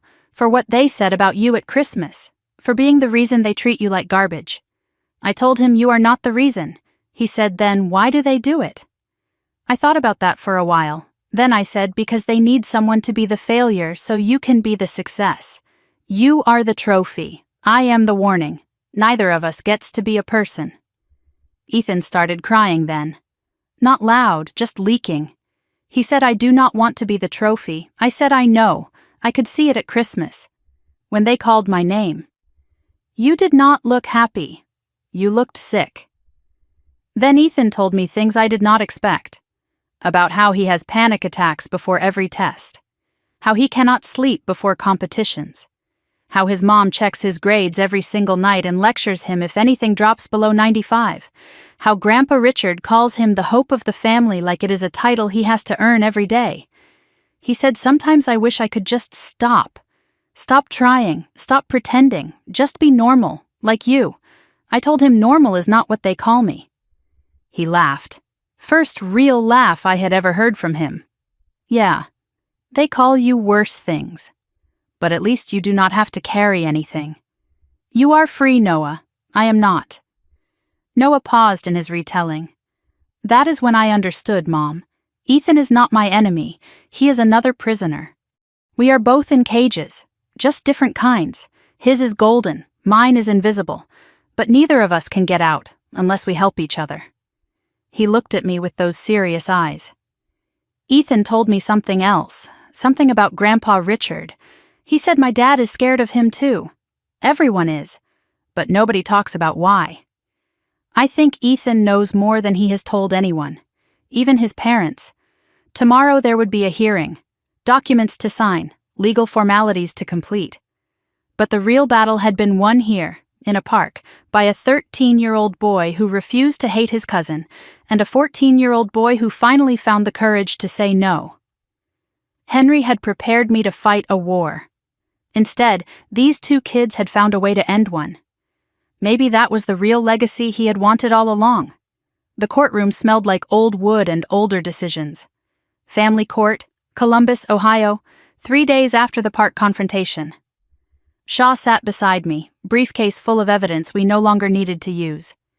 Richard sat across the aisle with a new lawyer. Helen Rourke was gone. He looked diminished, smaller than I had ever seen him. Margaret was not with him. First time in 35 years, she had not stood by his side. Judge Martha Coleman was mid-60s, reading glasses, no-nonsense demeanor. She reviewed the withdrawal documents Richard's new lawyer had filed. "Mr. Lawson, you are withdrawing the motion for psychological evaluation." "Yes, Your Honor, and you are acknowledging the validity of the Educational Skills Trust established by Henry Mitchell?" A long pause. "Yes. And you agree to no contact with the minor Noah Lawson without express written permission from his mother?" An even longer pause. "Yes." Judge Coleman looked at Richard over her reading glasses. "Mr. Lawson, I have reviewed the materials submitted by both parties. I want to be clear, this court does not look favorably on attempts to weaponize mental health evaluations against fit parents. Whatever family disagreements exist, children should never be pawns. I hope everyone here remembers that going forward." Richard said nothing. His jaw was clenched so tight I could see the muscle twitching. The hearing lasted 23 minutes. 23 minutes to end a war that had consumed months. As we filed out, Richard passed me without a word. But at the door, he stopped, turned. "You think you have won?" "I do not think anything, Dad. I know." He walked away. I never saw him in person again. As Richard left the courthouse, I noticed a woman waiting by the entrance, Sandra Keeling. She had come to watch, to witness the man who had terrorized her finally face consequences. Their eyes met for 1 second. Richard looked away first. 1 month after the hearing, the dust began to settle. But settling dust reveals what was hidden underneath.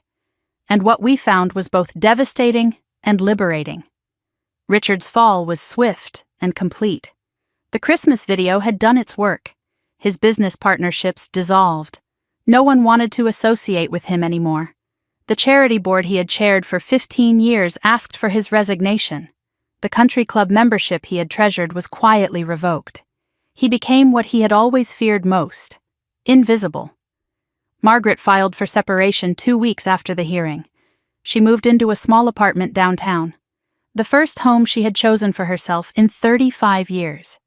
She called me once, late at night, voice trembling. I should have left him decades ago. After what he did to Sandra, to Patricia. Why did you not? Because I was afraid. And because I told myself the fear meant something else. What did you tell yourself it meant? Silence, then. Love. I called it love for 35 years. What do you call it now? Survival. That is all it ever was. Derek and Vanessa separated too. Derek moved out, took an apartment near his office. Shared custody of Ethan, though Ethan spent more time with Derek. Vanessa fought it at first, but Ethan made his wishes clear. I love you, Mom, but I cannot be your trophy anymore. Those words broke something in her. Maybe something that needed breaking. Patricia came back to Columbus for the first time in 20 years. Not as a ghost, as family. She reconnected with Margaret, 2 women who had both been diminished by the same man. They had coffee every Tuesday, talked about everything they had lost, everything they might still find. Patricia told me something during one of our conversations. Emily called me, my daughter, the one Richard took. Her voice cracked. She saw the news. She wants to meet. 20 years of silence, broken by a 13-year-old boy who refused to be erased. Noah and Ethan started spending time together. Really together. Not as competitors, not as weapons, as cousins. Saturdays at our house, working in the garage, Noah teaching Ethan how to use tools. Ethan teaching Noah video games, the things they should have shared all along. I walked into the garage one Saturday to find them both covered in grease. They were working on an old motorcycle Noah had found at a garage sale. It does not run, Noah had said when he brought it home. But it will. Ethan was holding a wrench, looking uncertain but determined. I have never fixed anything before, he admitted. Neither had I, Noah said, until Grandpa Henry showed me. Now I am showing you. The panic attacks were getting better for Ethan. He had started seeing a therapist. His grades had dropped slightly, and for the first time no one punished him for it. I got a B+ in math, he told Noah one day. Cool. My mom would have freaked out before. What did she say now? She said she was proud of me for trying.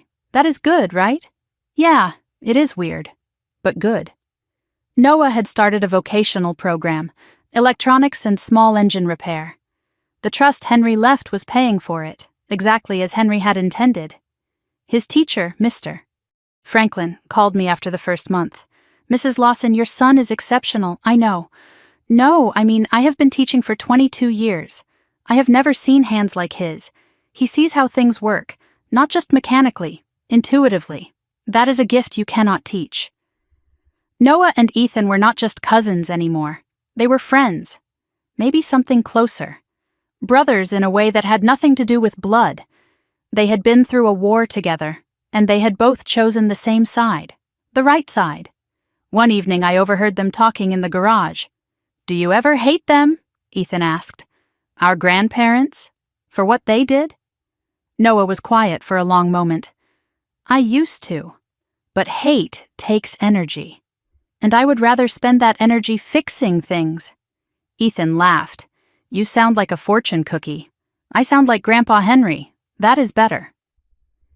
3 months after the hearing, Shaw called with news. The trust was fully activated. ready to deploy. $180,000, plus the Florida property proceeds. Noah's future, secured by a man who had seen it coming years before. The money funded the vocational program, tuition, tools, materials, a workshop renovation in our garage, proper equipment, proper lighting, a savings account for Noah, managed until he turned 18, and one special purchase: the motorcycle he and Ethan were restoring. Noah did not care about the money, not really. What he cared about was what it represented. "Grandpa Henry believed in me," he said, "before I believed in myself. He saw something everyone else missed. I want to be worth what he saw." "You already are, baby. You always were." We had a small gathering when the garage renovation was complete. Just family, the real family, the one we had chosen: Patricia, Margaret, Derek, Ethan. Shaw came too, with a bottle of champagne and a letter he had been holding. "Henry asked me to give this to Noah when the workshop was ready. He wrote it 2 years before he died." Noah read it aloud, voice steady. "Noah, if you are reading this, the workshop is built and the trust is working. I am probably gone. But I want you to know, I am not really gone. Every time you pick up a tool, I am there. Every time you fix something broken, I am there. Every time someone tells you that you are not enough, remember, I chose you. Not because you were perfect, because you were real. Build good things, Noah. Fix what is broken. And never let anyone make you small. I love you. I always will. Grandpa Henry." Margaret was crying when Noah finished. "I never knew Dad felt that way," she whispered. "He never said." Patricia put a hand on her shoulder. "He showed it. Every day. We just were not paying attention." 6 months had passed since Christmas. 6 months since my father called my son a failure in front of 50 people. 6 months since I stood up and fought back. It felt like a lifetime. It felt like yesterday. I learned something about family. Family is not blood. Family is who shows up, who protects, who chooses you when it costs them something. Margaret chose me when it cost her a marriage. Patricia chose me when it cost her safety. Derek chose his son when it cost him everything he thought he wanted. That is family. Not the accident of genetics. The intention of love. I learned something about strength, too. I used to think strength meant enduring, swallowing, surviving. Now I knew better. Strength means standing up, speaking out, protecting what matters. Strength means being willing to lose everything to save someone you love. Henry knew that. He had built his whole plan around it. He had bet on me, and I had proven him right. I learned something about Noah. My son was never broken. He was never a failure. He was just different. And different, I had learned, was a superpower. The world needs people who think differently, who see what others miss, who fix things instead of breaking them. Noah was exactly who he was supposed to be. The only failure would have been if I had let them change him. Now, on Saturday mornings, I bring coffee to the garage, watch Noah and Ethan work on whatever project has captured them. Listen to them laugh, argue, figure things out together. And I think about Henry, about what he really left us. Not just money, not just protection, permission, to be ourselves, to be enough. One Saturday, Noah looked up from the motorcycle and said something unexpected. "Mom, I have been thinking." "About what?" "About writing this down. Everything that happened, like a story." "Yeah." "So other kids know." "Know what?" "That being different is not the same as being broken, and that someone out there believes in them, even if they cannot see it yet." It was a Sunday evening, late spring. Noah had been working on something secret for weeks. "Come to the garage," he said. "I want to show you something." On the workbench sat the old Zenith radio, the one he and Henry had fixed together years ago, but it was different now, modified, upgraded. "I rebuilt it," Noah said, "from the inside out, added new components, made it stronger. But I kept the parts that mattered, the original parts, the ones Grandpa and I touched." He flipped the switch, static at first, then music, an old jazz station, scratchy and warm. But underneath the music, something else, a voice, Henry's voice, a recording Noah had found on the old USB drive. "This is Henry Mitchell. If you are hearing this, someone I love is listening. Remember, the people who fix things are the ones who keep the world running. Everyone else just takes credit." The recording ended. The jazz played on. Noah looked at me, eyes bright. "He is still here, Mom. In the things he built, in the things he taught me, in us." I pulled my son into a hug.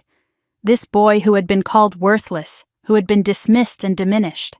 This boy who was more whole, more real, more valuable than anyone who had ever doubted him. "I love you," I said. "I know. I love you too. And Mom? Yeah? Thanks for fighting for me. Always, baby. Always." We stood in the garage, radio playing, tools hanging on the walls, Henry's legacy surrounding us. Outside, the sun was setting, orange and pink and gold. Inside, we were warm. We were safe. We were home. Not the family I was born into, the family I chose, the family that chose me back. Later that night, I found a note Noah had left on my pillow. Just one sentence. "You are the best mom in the world. Grandpa Henry would be proud." I kept that note. I still have it. Some things you hold on to forever. People ask me sometimes, "Did you go too far?" And I think about everything that happened. The humiliation, the lies, the legal battles, the threats, the moment I stood up in front of 50 people and chose my son over peace. Did I go too far? No, I went exactly as far as I needed to. Because protecting your child is not revenge. It is love. And love does not have a limit. If you are listening to this, and you are in a family that makes you feel small, if someone has told you that you are not enough, that you are broken, that you are a failure, I want you to hear me. They are wrong. You are not what they say you are. You are not the boxes they try to put you in. You are worth fighting for, even if you have to be the one who fights. As for my father, Richard lives in a condo now, alone. He does not speak to Margaret, barely speaks to Derek. He is not a monster in a movie. He is just a man who spent his whole life building walls. And now he has to live inside them. I do not hate him anymore. I do not have room for hate. I am too busy loving the family I found. Noah is 15 now, still fixing things, still different, still perfect. Ethan comes over every weekend. They are building a go-kart together. Margaret visits sometimes. We are learning how to be mother and daughter again. Patricia reunited with Emily. They are taking it slow, but they are trying. And Henry is everywhere.